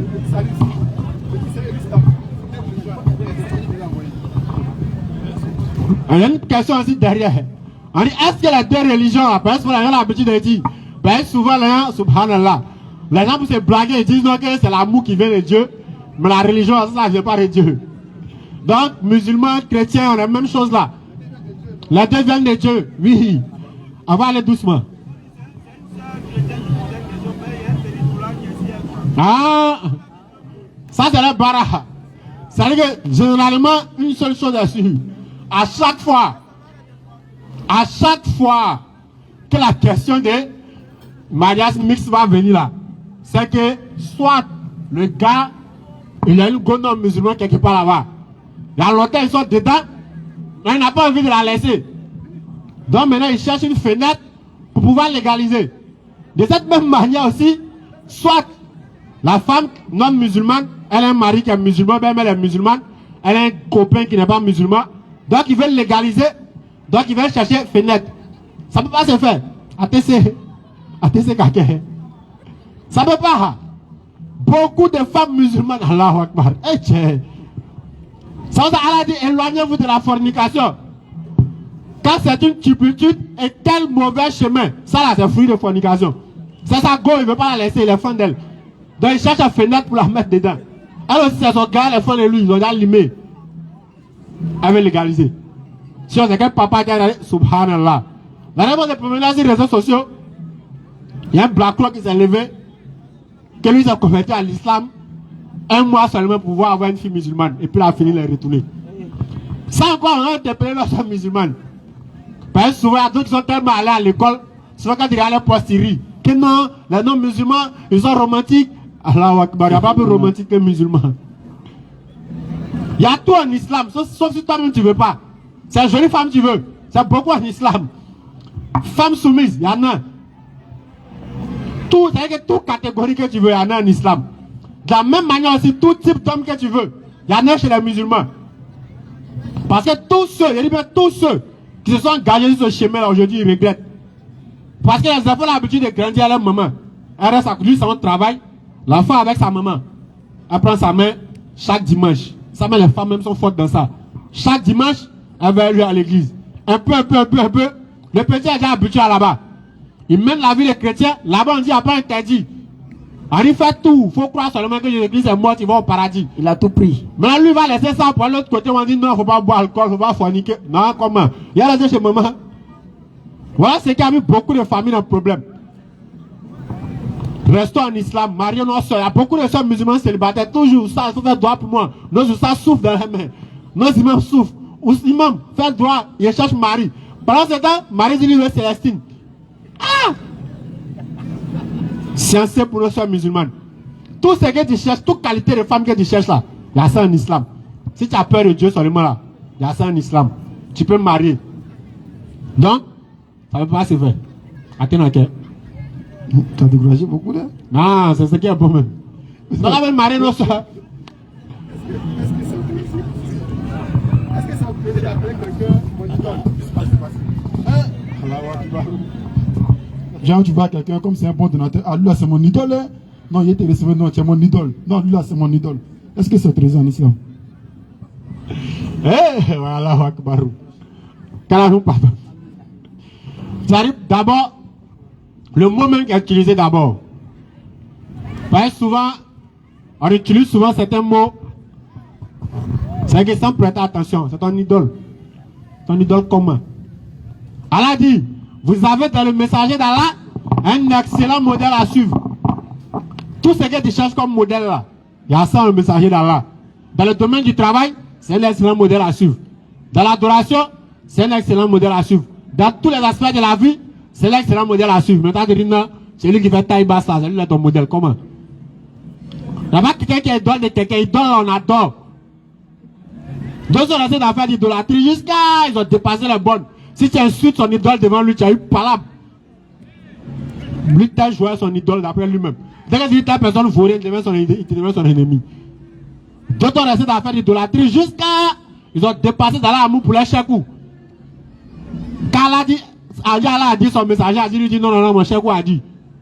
Parce que chez lui, c'est son idole. Vous avez dans le messager d'Allah un excellent modèle à suivre. L'amour excessif pour l'être humain va te mener à ça, mais l'idolâtrie, c'est ça. Mon idole. Tout ce qu'il va dire là, ça va, c'est vrai, c'est faux, tu seras obligé de le suivre. Et c'est ce qui a pris beaucoup d'hommes aujourd'hui. Lui ne fait pas parce que c'est l'islam qui autorise, ou c'est l'islam qui interdit. Non, non. Parce que telle personne a lui son idole, donc automatiquement, tout ce que son idole dit, lui il accomplit. En islam, non, il n'y a pas ça. Comment idole? Tu peux prendre quelqu'un pour ton modèle. Mais là, tu avez dans le messager d'Allah un excellent modèle à suivre. Non, lui là, c'est un modèle dans l'adoration. Hein. Tu copies sur lui. Lui là, c'est un modèle dans la lecture du Coran. Hein. Tu copies sur lui. Mais moi, idole là, on va laisser. Hein. On va laisser idole là. Idole là, s'il te plaît. Donc, c'est pas autorisé ça. Je crois. Prochaine question. Est-ce que le nom du prophète Mohammed est mentionné dans la Bible? Le nom du prophète Muhammad sallallahu alayhi wa sallam, textuellement Muhammad, c'est pas écrit dans la Bible. Le nom Muhammad, c'est pas écrit dans la Bible. Il y a des versets que lorsqu'on analyse, on peut attribuer ça à la venue du prophète alayhi wa sallam. Et nous étant musulmans, nous on n'est pas obligés de voir le nom du prophète dans la Bible pour croire que c'est un véritable messager. Parce que le Coran même qu'il a envoyé nous suivi démontre largement qu'il est un véritable prophète envoyé d'Allah. On a demandé ça tout de suite. Ils ont menti sur le prophète. C'est le livre venu avec le prophète alayhi wa sallam qui est venu établir la vérité au sujet de ces prophètes-là. Ils ont menti sur Suleiman qui s'est prosterné devant Astarté, là, adoré une autre idole, et il est mort dedans. On dit non. Le prophète dit non, comment? C'est un prophète ne peut pas se détourner de Dieu. Ils ont menti sur David. On dit il a couché la femme de son commandant. Le Coran dit non, c'est impossible. Ils ont menti sur les prophètes. Et lorsque le prophète allait sur la salam avec le Coran, et que nous analysons le Coran, s'il y avait des faussetés dans le Coran, même on n'était pas obligé de chercher son nom ailleurs. Quand c'est faux, on sait que c'est faux. Il y a un faux prophète qui était venu à Qatar, dit le prophète. Quand on a pris son livre, on l'a analysé, on l'a testé, on a vu que c'est un faux prophète. On n'était pas obligé d'aller fouiller dans autre livre pour chercher son nom. Si son message était vrai, automatiquement on a dit effectivement lui c'est un véritable messager. Mais Allah a déjà dit, Muhammad est un véritable prophète, le dernier des prophètes et le dernier des messagers. Donc on n'est pas obligé de voir le nom du prophète dans la Bible, parce que la Bible a déjà ses problèmes à régler. La Bible lui-même a son problème. La Bible a déjà ses problèmes à régler là-bas avec ses contradictions, ses histoires, tout ça là. Donc nous on ne va pas chercher la véracité de l'islam dans la Bible. Parce qu'avec l'avènement de l'interreligion, voilà l'erreur que beaucoup d'hommes commettent. Ils veulent légitimiser l'islam au travers de la Bible. Alors que non, c'est l'islam qui vient c'est l'islam qui vient corriger ces livres-là. On analyse ces livres-là à la lumière du Coran. Donc que le nom du prophète soit dans la Bible ou pas, nous on ne base pas sur ça pour juger le message du Coran. La Bible m'a déjà ses problèmes. L'histoire de Jésus-Christ, c'est problème. On dit la femme à qui il a dit qu'il était envoyé que le bruit de la maison d'Israël. L'autre elle était canadienne, l'autre dit non, elle était grecque. Elle ne connaît pas son ethnie. La Bible n'a pas encore fini de gérer tout ça, c'est dans le prophète qu'on voit là-bas. L'histoire d'Ismaël dans la Bible, ils ont coupé court. C'est l'histoire d'Ismaël dans la Bible. Ils ont expliqué l'histoire de tous les prophètes. Mais pour Ismaël, c'est bloqué en route quelque part là-bas. Sur le grand-père même à son histoire même n'est pas au complet là-bas, c'est pour lui-même ils vont mettre. Dans le nom du prophète mentionné textuellement n'est pas dans la Bible. Mais il y a des versets lorsqu'on lit, qu'on analyse, on peut interpréter ça comme si ça annonce la venue du prophète. Mais son nom Muhammad, et puis on n'annonce jamais prophétie avec nom même. Parce que les rois qui sont là, eux savent que les ennemis de la religion ils cherchent à tuer toujours le prophète qui doit venir. Si on dit qu'il y a un enfant qui va naître dans telle famille, il s'appelle Moïse, il sera prophète. Hein? Mais ça c'est simple, on attend. Lorsqu'il y a un enfant naît là-bas, il s'appelle Moïse, on s'en le tuer, c'est fini. On annonce les caractéristiques, mais on n'annonce pas de nom. Quand on regarde dans la Bible, tu n'as jamais voir le nom de Jésus dans l'Ancien Testament. Il y a des prophéties dans l'Ancien Testament qu'ils utilisent pour dire que ça annonce la venue de Jésus. Mais il n'y a jamais le nom testament mentionné pour dire le prophète qui va venir, il s'appelle Jésus-Christ, il va naître dans telle ville, sa maman s'appelle comment? Ils ne vont pas le tuer. Donc on n'annonce pas les prophéties avec des noms. C'est les caractéristiques qu'on donne. Et après, maintenant, lorsque le prophète vient, lui-même il s'identifie à la prophétie même pour dire ah, cette partie-là, ça parle de moi, cette partie parle de moi. Et puis à travers les œuvres aussi, on confirme que ça parle de lui. Donc on n'a pas besoin de voir le nom du prophète Mohammed dans la Bible. Nous-mêmes on ne cherche pas son nom là-bas. La Bible même a trop de problèmes à régler. Non, en parlant de la Bible, vous avez dit que vous avez cité beaucoup de versets de la Bible qui ternissent un peu l'image des prophètes. En un mot, est-ce qu'on peut dire que la Bible provient-elle de Dieu? Si c'est oui ou si c'est non, alors qu'il a écrit. Allahu Akbar. Voici la question que nous est venu poser le soir là. Comme il n'y a pas de réponse. Voilà la question que nous est venu poser. Parce que dans la Bible, dans Deutéronome 34, on nous a dit que c'est Moïse qui a envoyé la Torah. Les 5 premiers livres, c'est Moïse qui a écrit. Dans Deutéronome, on voit qu'ils sont en train de parler de la mort et l'enterrement de Moïse. La question, qui a écrit la mort et l'enterrement de Jésus-Christ et de Moïse dans Deutéronome? Si c'est Moïse lui-même qui a écrit Deutéronome, C'est pas lui qui va dire que c'est lui, pas lui va dire que Moïse est mort à tel âge, on l'a enterré dans tel coin. Donc qui est en train de nous dire que Moïse est mort, qu'elle avait tel âge, et puis l'enterrer dans tel coin? Nous on est en train de chercher l'auteur. Luc s'est levé la même matin, Luc, nous on ne sait pas c'est qui. Ici, il a vu les gens écrire au sujet de Jésus. Lui aussi, ça lui a semblé bon d'aller faire les recherches. Il a écrit une lettre, l'a envoyé à son ami Théophile. Ils ont pris, on dit c'est évangile canonique, c'est dans la Bible. Donc, toutes ces histoires qu'on vient d'expliquer là, nous on a besoin de quelqu'un qui connaît les Écritures. On les appelle. Qui connaît bien l'histoire de la Bible pour venir nous dire qui a écrit tout ça là. Tout ce qu'ils ont dit au sujet de David, Salomon, Jacob, Lot. Il y a beaucoup d'histoires, mais il y a d'autres qu'on n'a pas tout cité à cause du temps. On dit Isaac m'a marmé, subhanallah. Subhanallah. Il a marmé le vieux. On dit c'est Jacob, non? On dit Jacob a marmé Isaac pour prendre les biens des sceaux. Tout ça c'est écrit dans la Bible. Bon, nous on veut savoir qui a écrit tout. Mais où ça, dans ce cas, Jésus a reçu quel livre? Selon le Coran, Jésus a reçu l'Injil. L'évangile. L'évangile. Mais on nous montre un livre qui constitue les évangiles.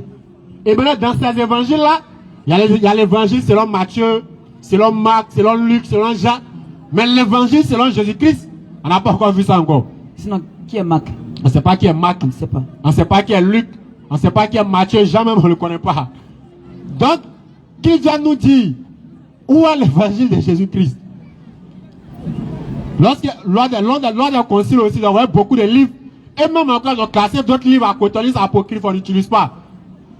C'est avec l'inspiration de qui? Ou bien c'est sous l'ordre de qui? Ils ont décidé de choisir tel nombre de livres et puis jeter tel nombre de livres pour dire que ça là, ce n'est pas dedans. Donc voici la question qu'on est venu poser ce soir.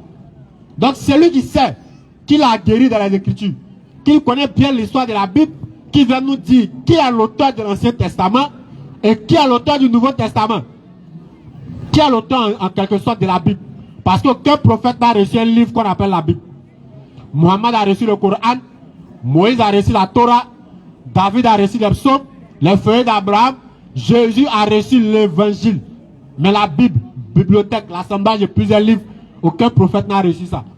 Maintenant, si on ment aussi, on peut nous dire le nom du prophète qui a reçu la Bible, le micro il est ouvert. Donc, nous-mêmes, on cherche l'auteur de la Bible. Nous-mêmes, on cherche l'auteur de la Bible. Donc, si que ce livre-là, il est divin, avec tout ce que nous avons vu dans la Bible, nous sommes désolés, mais nous disons, nous affirmons que ce livre-là a reçu, il y a eu la main des hommes dedans. Une fois que la main des hommes est rentrée dedans, c'est fini, c'est plus pour Dieu. Non, je crois. De nos jours, on entend le judaïsme, le christianisme, le bouddhisme, l'islam. Un homme, quelle est la religion véritable révélée? Et de ces quatre religions, si ce sont des religions révélées, où se trouve vraiment le salut? Allahu Akbar. Alhamdulillah. Souvent, les gens font l'erreur de dire les quatre religions révélées. Il n'y a pas quatre religions révélées.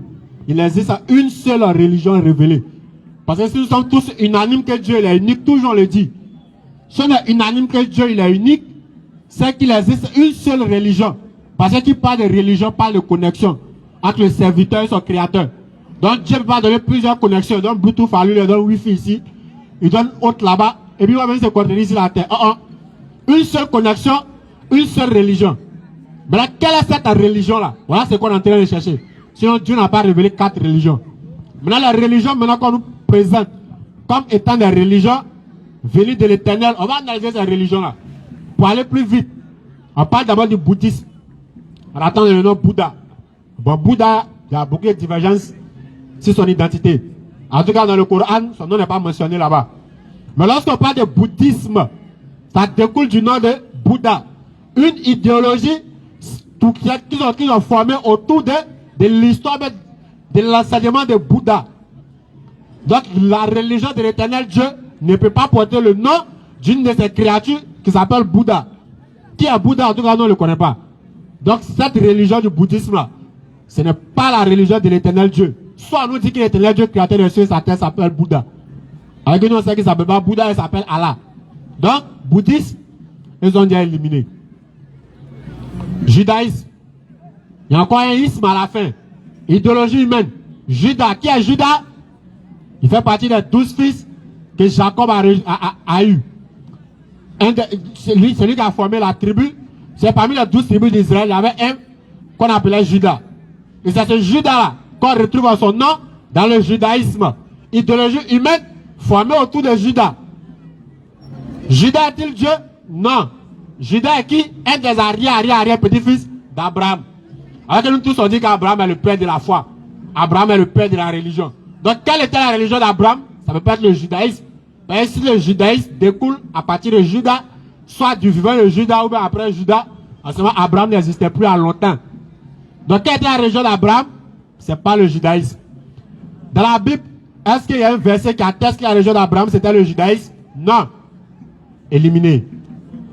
Il reste quoi maintenant? Le christianisme. Christianisme. Idéologie humaine formée autour de qui? Autour du Christ. Dans la Bible, lorsqu'on prend le livre des Actes, on nous dit là-bas que ce sont les païens d'Antioche qui ont appelé les disciples de Jésus-Christ chrétiens en voulant se moquer d'eux. C'était un sobriquet. Parce que pour eux, le mot Christ était le nom propre de Jésus. Donc, on voulait les appeler les petits Jésus, mais les petits qui l'ont appelé les chrétiens. Donc, le nom d'abord même provient de qui? Des païens. Jésus-Christ n'a jamais entendu le nom chrétien. Dieu n'a jamais révélé une religion aussi qu'on appelle le christianisme. Donc, sur le christianisme, tourne autour de Jésus-Christ. Parce que lui-même n'a jamais entendu le nom. C'est après son départ que cette religion est venue. Alors que là-bas encore, eux aussi se réclament d'Abraham. On disait qu'Abraham est le père de la foi. Alors que Jésus-Christ est longtemps après Abraham. Donc, Abraham n'a pas pratiqué le christianisme. Le christianisme est éliminé. Il reste quelle religion? L'islam.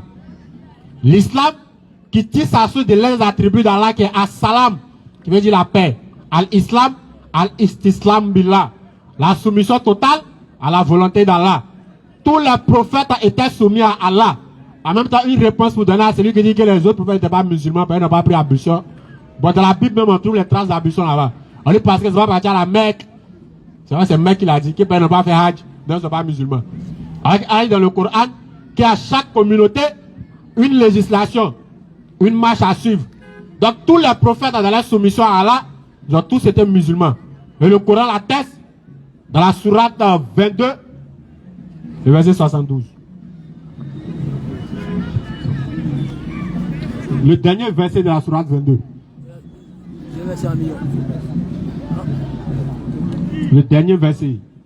Et lutter pour Allah. Allah dit lutter pour Allah avec tout l'effort qu'il mérite. Avec tout l'effort qu'il mérite. C'est lui qui vous a élu. Allah dit que c'est lui qui nous a élus, nous les musulmans. Et ne vous a imposé aucune gêne dans la religion. Et nous a imposé aucune gêne dans la religion. Celle de votre père Abraham. La religion de notre père Abraham. Lequel vous a déjà nommé musulman. Par la permission d'Allah, lequel, par l'ordre d'Allah, par révélation d'Allah, nous a nommé musulmans. Avant ce livre. Avant le Coran. Et dans ce livre. Et dans le Coran atteste qu'Abraham était musulman. Et tous les autres prophètes étaient musulmans. Donc, si tu cherches le salut se trouve en islam. Sourate 42, le verset 13. Allah dit que nous, les musulmans, il nous a légiféré en matière de religion, c'est qu'il enjoint à Abraham, à Moïse, à Noé et à Jésus. Allah dit établissez la religion et n'en faites pas un sujet de division. Donc, l'unique religion capable de donner le salut, c'est l'islam. Allah dit Waman yabtaghi ghayra al-islami dinan falan yuqbala minhu fa huwa fil akhirati min al-khasirin. Allah dit quiconque désire une autre religion que l'islam, il ne sera point agréé et il sera dans l'au-delà parmi les perdants. Donc il cherche une religion qui donne le salut, c'est en islam. Dans le christianisme, le salut est basé sur la mort de Jésus-Christ. Alors que Jésus-Christ n'est jamais mort. Donc si Jésus-Christ n'est pas mort, c'est qu'il n'y a pas de salut là-bas. Donc venez à l'islam, Inch'Allah. Non, vous avez parlé du salut dans l'islam. Est-ce qu'il y a un verset coranique qui parle, qui mentionne que le musulman va au paradis? Oui, Sourate 43. Ok, Sourate 41. Voilà, ça, le temps qu'il retrouve le verset rapidement, il a dit Christ. Les chrétiens, les juifs à l'époque, pensaient que Christ était un nom propre.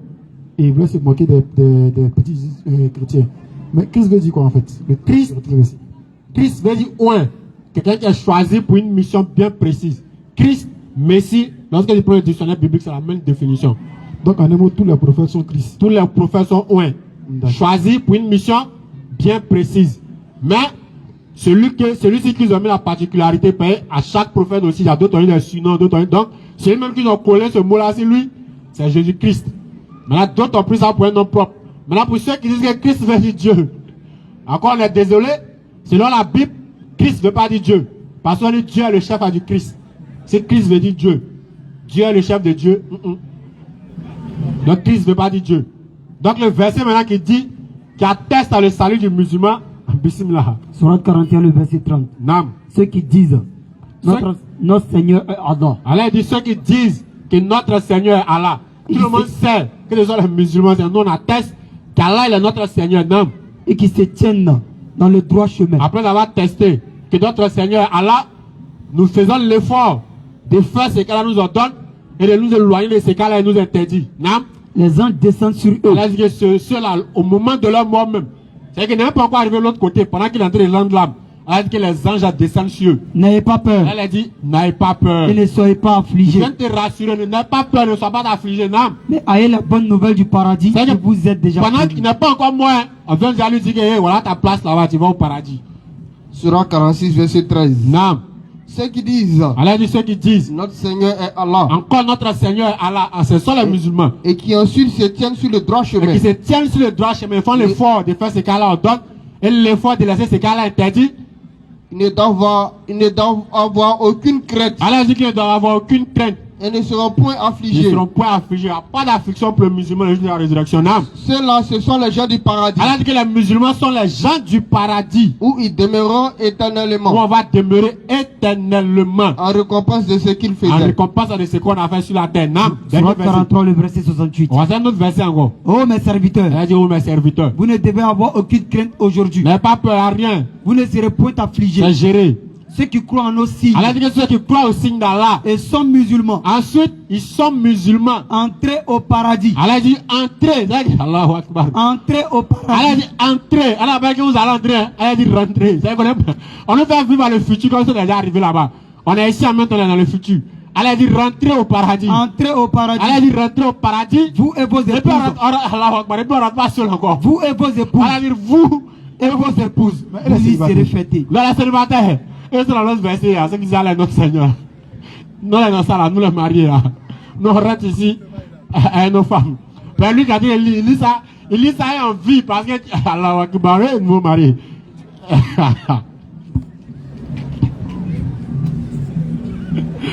Et il y a quoi l'islam est doux, on ne rentre pas seul. On rentre à nos femmes. Maintenant, et ça, on doit quand même marier femmes non musulmanes. Donc, d'entrer seul, quoi. Non, comment? On rentre ensemble. Donc voilà un peu, le salut du musulman est garanti. Et c'est ce genre de verset-là. Ça n'existe dans aucun autre livre dit révélé. Nulle part dans la Bible écrit, celui qui meurt dans le judaïsme va au paradis. Nulle part dans le Nouveau Testament il est écrit que celui qui meurt étant chrétien il va au paradis. Ça n'existe pas. On est là et puis on est en train de parler. Donc tu as une question. Oustaz, Ah, ok. avec déjà vos questions là, je tiens à préciser quelque chose. C'est vrai, on va à l'école, hein, Non. mais lorsqu'on reçoit les enseignements, faisons beaucoup attention à ce que nous recevons. Voilà. Parce que le fait de dire, n'est-ce pas, que il y a eu 3 ou 4 religions révélées, ça c'est à l'école qu'on nous a dit ça. Ouais. On nous dit non, les religions monothéistes. Ouais. On nous cite l'islam, le christianisme Ça. et le bouddhisme, ou bien qu'on appelle le judaïsme. Ça c'est à l'école qu'on nous a dit ça depuis tout petit. Alors que quand tu grandis, toi-même tu découvres, n'est-ce pas, que ce qu'on nous a dit à l'école, en vérité, c'était du faux. Clair. Parce que le judaïsme n'a jamais été, n'est-ce pas, une religion de Dieu. Le christianisme, on vient de le démontrer. Non. Ça n'a jamais été, n'est-ce pas, une religion venue de la part de Dieu. Non. Encore moins de la part de Jésus. Parce Non. qu'il n'a jamais connu le christianisme. Mais d'où est-ce que, n'est-ce pas, cette idée-là vient? Étant à l'école, on nous dit non, voici la religion monothéiste. Islam, christianisme. Bon, toi tu as là à apprendre, tu connais rien, et puis tu avales. Ah. Et autre chose, Non. on nous dit, n'est-ce pas, que l'homme descend, n'est-ce pas, de quoi? Ah. Des singes. En tout cas, On nous a c'est dit eux. ça à l'école. Moi, c'est pas dedans. Tu as fait SVT, on dit, n'est-ce pas, les ancêtres de l'homme, ce sont des homo sapiens. Non, c'est pas Mais, mon ancêtre. attends. Mon ancêtre, c'est un être Alors humain. que le Coran nous dit, n'est-ce pas, que nous sommes tous des descendants d'Adam. Ah, non, descendre à dame de. Ça est dans le Coran. Non. Mais à l'école, on nous a dit que non. Que nous descendons tous des singes. Attends, mais comment? Et en même temps, ça devient une question pour les chrétiens. Ah. Parce qu'ils disent Mhm. que comme Jésus est venu de la part de Dieu, Non. c'est pourquoi il est de Dieu. Ah bon? Il est Dieu lui-même. Ah. Parce que d'après eux-mêmes, mouton accouche mouton. Ah bon? L'homme accouche l'homme. Ah. Et comme, n'est-ce pas, Jésus, c'est son papa qui est Dieu. Selon eux. Alors lui-même, il est Dieu. Ah. Si nous, on descend des singes, qui sommes-nous? Question. Mais ça, ils vont jamais accepter. Qui sommes-nous? Des Ils peuvent singes? pas En accepter tout cas, ça. je ne suis pas dedans. Je suis un homme. Non, non, les êtres humains. Nos ancêtres aussi étaient des êtres humains. Ce sont les êtres humains qui ont fait être humain quand on est né. On dit que c'est chenille qui se transforme en papillon. Là. Jusqu'à présent, on continue. On va chenille se transformer en papillon. Mais on n'a jamais vu quelqu'un qui dit que lui, le temps brousse. Et puis, il a vu singe mettre un enfant au monde et puis il a donné un être humain. Ou bien, il a vu un singe en brousse qui s'est transformé en homme. Maintenant, ceux qui ont testé ça, là, ils ont vu ça où? Nulle part. Donc, nous, être humain, nous sommes en train d'être humains. On demeure être humain, on mourir être humain. C'est clair. Il n'y a pas singe dans nos familles. Peut-être c'est une chose. Tout à l'heure, vous avez dit que Jésus, c'est son papa qui est Dieu, c'est ça, non? C'est qu'ils ont dit. Voilà, Mais les est-ce que, chrétiens ont dit. Bon, dans la Bible, quand on a dit fils, on aime au fils, qu'est-ce que ça veut dire en fait? C'est simple. Dans la Bible, être fils, c'est tout simplement accomplir, n'est-ce pas, la volonté de Dieu. Faire ce que Dieu a recommandé. Et, n'est-ce pas, s'éloigner de ce que Dieu a interdit, c'est tout. C'est ça, être fils. Je crois. Nous sommes déjà 18h11. En tout cas, ce sera l'une des dernières questions. Nous sommes à l'approche du mois béni du Ramadan. Quel conseil pouvez-vous donner et quelle attitude doit-on adopter à l'approche de ce mois béni-là? Comment on peut se préparer en quelque sorte? Alhamdulillah. Souma alhamdulillah. Comme on le dit, le mois de Shaban, dans le mois que nous sommes, nous étant musulmans, nous on agit en fonction du calendrier musulman. Donc là, on va détruire tous ceux qui disent que non, c'est la nouvelle année, on doit aller fêter, on boit de l'or. Non, comment? Nous, la nouvelle année, notre calendrier là, ça va pas. Il y a beaucoup de musulmans qui ignorent même le contenu du calendrier islamique. Lui-même, il s'appelle en quel mois? On a l'approche du mois du Ramadan, selon le calendrier islamique. Et dans le mois que nous sommes, c'est le mois de la préparation pour le Ramadan. Tu as tapé combien de mois sans jeûner? Voilà le mois où tu peux commencer à t'entraîner un peu, pour habituer ton corps. Là, quand Ramadan arrive, c'est le moment aussi de tester ton ulcère. Parce qu'il y a d'autres. C'est quand Ramadan arrive, lui, son ulcère s'élève. Donc, c'est le mois de préparation, c'est le mois de tester. Si tu as ulcère, même tu n'as pas ulcère là, tu peux commencer par les jeûnes surrogatoires pendant ce mois-là. Parce que c'est l'un des mois où le prophète allait sur la toile salam jeûnait beaucoup. Donc, c'est le moment où tu peux. C'est-à-dire que si tu as ulcère, même tu n'as pas ulcère, tu vas savoir. Donc, c'est le moment de préparer son corps à l'approche du Ramadan. D'abord dans la tête, et surtout le corps, et surtout dans l'adoration et tout. Commençons à s'habituer. Parce que ceux qui n'ont pas l'habitude de faire les jeûnes surrogatoires, les prières surrogatoires, quand Ramadan arrive comme ça, subhanallah. C'est le moment où il fait son bilan. Quand Ramadan passé est fini, là, tu as juré, tu dis, non, d'ici Ramadan prochain, à moi, ça va lire le Coran. Ramadan arrive, est-ce que tu sais lire le Coran? Tu as dit, Ramadan prochain, on va me trouver célibataire. Bon, ça, c'est Allah qui décide. On met ça à côté. Depuis Ramadan est fini, tu as laissé toute la prière surrogatoire, tu as acheté ton Coran. Donc c'est le moment d'aller prendre ton Coran et puis aller pousser à dessus et puis te remettre en question. Est-ce qu'Allah existe seulement pendant Ramadan ou bien elle existe avant Ramadan? Tous ceux qui ne font pas d'actes surrogatoires, mais qui ne font pas d'efforts avant Ramadan, quand Ramadan arrive, ça les fatigue. Donc c'est le moment de s'apprêter. C'est le moment encore de prendre l'intention de commencer à se rapprocher d'Allah. On n'adore pas Allah pendant Ramadan seulement. Allah il existe pendant toujours. Ce que tu as l'habitude de faire avant Ramadan, c'est même chose que tu fais pendant Ramadan. Sauf ceux qui ne faisaient pas ce que l'islam autorise. Tu pries avant Ramadan. Pendant Ramadan, tu pries, il n'y a rien. Juste que tu dois encore faire des efforts parce que c'est un grand mois. Tu avais l'habitude de faire les prières surrogatoires. C'est même prières surrogatoires qui continuent au mois de Ramadan. Tu avais l'habitude de faire, de donner de faire des aumônes. C'est même chose qui continue pendant le mois de Ramadan. Mais le mois de Ramadan devient quelque chose de nouveau pour celui qui avait dressé les actes d'adoration avant Ramadan. Donc quand Ramadan arrive, quand il dit ah, c'est Ramadan et il doit changer. Donc c'est-à-dire que pour lui, Allah n'était pas là. Comme Ramadan est arrivé, Allah est revenu. Donc lui aussi il revient. Quand Ramadan va partir, Allah va partir, Ramadan lui aussi va suivre. Donc c'est le moment de vraiment commencer l'apprentissage. Commence à lire le Coran. Commence à habituer ton corps à la lecture du Coran avant le Ramadan. Comme ça quand Ramadan arrive, tu es déjà rodé. Commence à prendre les prières surrogatoires. Là quand Ramadan arrive, tu es déjà rodé. Prie. C'est que le comportement que tu as fait dans Ramadan, il faut commencer maintenant. Si tu as décidé d'attendre Ramadan pour changer, actuellement où tu es là, prends l'intention de changer. Parce que ce n'est pas sûr que tu vas avoir Ramadan. Il y a l'homme Ramadan et demain lui mort aujourd'hui. C'est fini. Et certains pensent aussi qu'Allah. Allahu Akbar. C'est que quand l'être humain a donné le cerveau à l'être humain, il pense que lui est plus intelligent que Dieu. C'est que lui va pécher 11 mois, et puis il va attendre Ramadan, il va aller se repentir.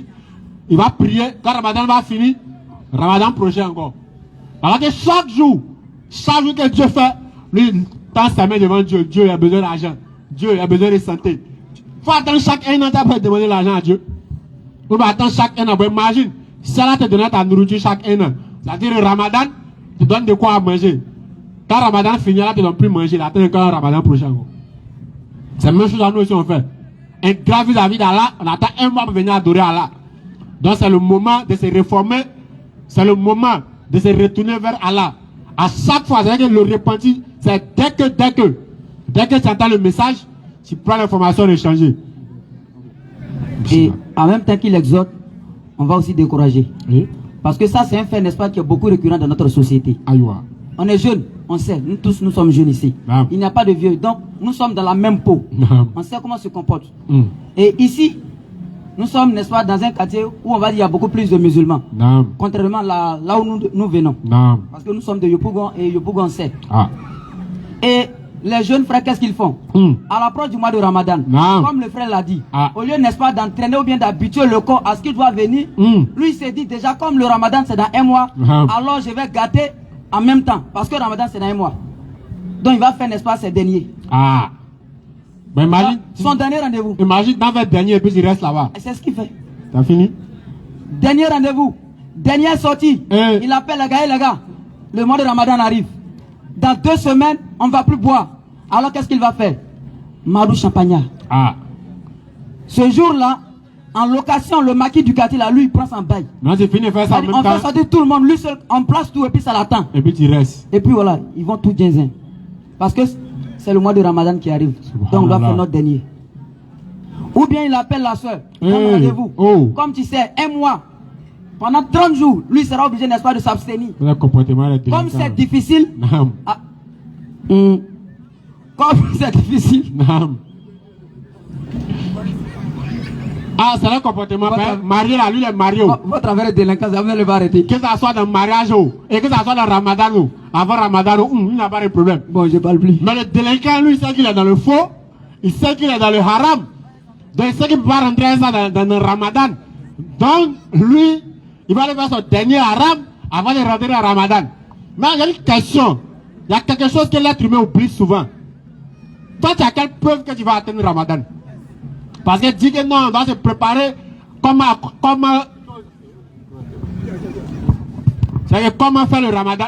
Mais le problème, attends, tu n'as aucune certitude que tu vas atteindre le Ramadan. Aucune certitude que tu vas atteindre le Ramadan. Tu peux te coucher et puis tu as pu te relever. Donc, le plus important, Allah, il existe à toujours. C'est clair. Et la mort aussi, elle a toujours. C'est clair. Donc, dès que tu entends le message, oui, c'est le moment de te repentir. De se réformer. Si tu faisais les bonnes actions, augmente. Si tu sais que tu faisais des mauvaises actions, arrête et demande à Allah de t'aider. La porte du repentir est ouverte 24h/24. C'est clair. Nous avons la mort, mais on n'a pas le temps. Oui. Chaque jour, l'ange de la mort vient nous visiter. C'est clair. Chaque matin, il vient et te regarde un peu, il s'en va. Écoutez. Après-midi, il vient et te regarde, il s'en va. Le soir, il te regarde. Dès qu'elle a dit pain, lui te prend. Il n'y a pas à faire dire que non, il est son enfant, il a avoir pitié. Lui ne connaît pas ça. Lui-même, il est content de faire son travail parce qu'il est en train d'obéir à Allah. Un obéissant. Parce qu'en retirant ton âme, c'est Allah qui lui a donné de faire. Exactement. Donc lui, en ordonnant à son serviteur et à son Dieu, lui il est content. C'est tout. Donc en retirant ton âme avant qu'il est fâché, lui il est fier d'obéir à Allah. Et lorsqu'il va dit de retirer ton âme, il ne va même pas hésiter une seconde. Il le fait avec plaisir. Il va le prendre puis il va partir. Personne ne sait combien de jours il va rester sur la terre. Donc commençons à revenir commençons à revenir vers Allah pendant qu'il est encore temps. Sur ce, quand la phase des musulmans. Il y a question. La dernière question. Ah, d'accord. Le frère demande, il dit quand il y a des décès chez nos frères d'à côté, souvent ils font des incantations où le mort prend possession d'un corps et fait des révélations du genre c'est tant qui m'a tué, c'est tant. Est-ce que ça se fait en islam? C'est la dernière question. En islam, alors, non, d'abord on va venir pleurer, on va venir réveiller corps, on va venir faire révélation. Ah! On va les djinns vont tuer les gens. Donc quelqu'un qui est déjà mort. C'est la capacité de se lever ou venir prendre un corps. Mais pourquoi il retourne? Il n'a qu'à prendre un corps et puis il va refaire notre vie, il va continuer à vivre. C'est tout. Mais vous, le gars, il se lève, il rentre dans le corps de quelqu'un, il va témoigner et puis il va se recoucher encore. Il doit être fier, il doit être content de mourir. Les djinns vont tuer les gens. Il y a beaucoup d'innocents qui savent que, subhanallah, il y a beaucoup d'innocents qui ont pris les pots cassés dans ça. Il faut apprendre. Il n'a rien fait, les menteurs sont venus l'accuser, puis les gens aussi disent que c'est lui. C'est vrai. Ils ont aussi le mot, la capacité de parler. la capacité de montrer celui qui l'a tué. C'est la cause de l'homme, il rentre là, il n'a qu'à rester là-bas, maintenant il va refaire sa vie. Il va aller derrière la personne qui l'a tué. Donc il finit de parler, et puis il va se coucher. Et puis il retourne. En fait, c'est comme moi, quelqu'un me tape. Il a la capacité d'aller taper la personne. Il pense, mais il y a telle personne qui m'a tapé, et puis il donne dos. Aïe. Et ben, pourquoi ne pas y rendre mon coup en même temps? Donc si le mort, il a la capacité de montrer la personne qui l'a tué. Lui, il n'a qu'à directement aller rendre son coup. Tout ça, c'est que ce sont les œuvres des djinns. Les entités qu'on appelle les djinns. Eux nous voient, mais nous ne les voient pas. Ils ont la capacité de jouer avec les gens. Le Coran parle de, parmi eux, il y a les musulmans et les non-musulmans. Et les koufars qui sont parmi eux, tout ce qui est mauvais, ils sont dedans. Et c'est ceux-là qui jouent avec les esprits des gens. Quand il est déjà mort, c'est fini. C'est fini. Lui, là, c'est le problème, mais Allah et les anges là-bas, lui, Tout s'est arrêté pour lui. lui avait dit faire quoi l'homme qui l'a tué. Au contraire, même si c'est quelqu'un qui l'a tué, lui, il est content. Parce que le jour de la résurrection, là, tu allais rendre compte.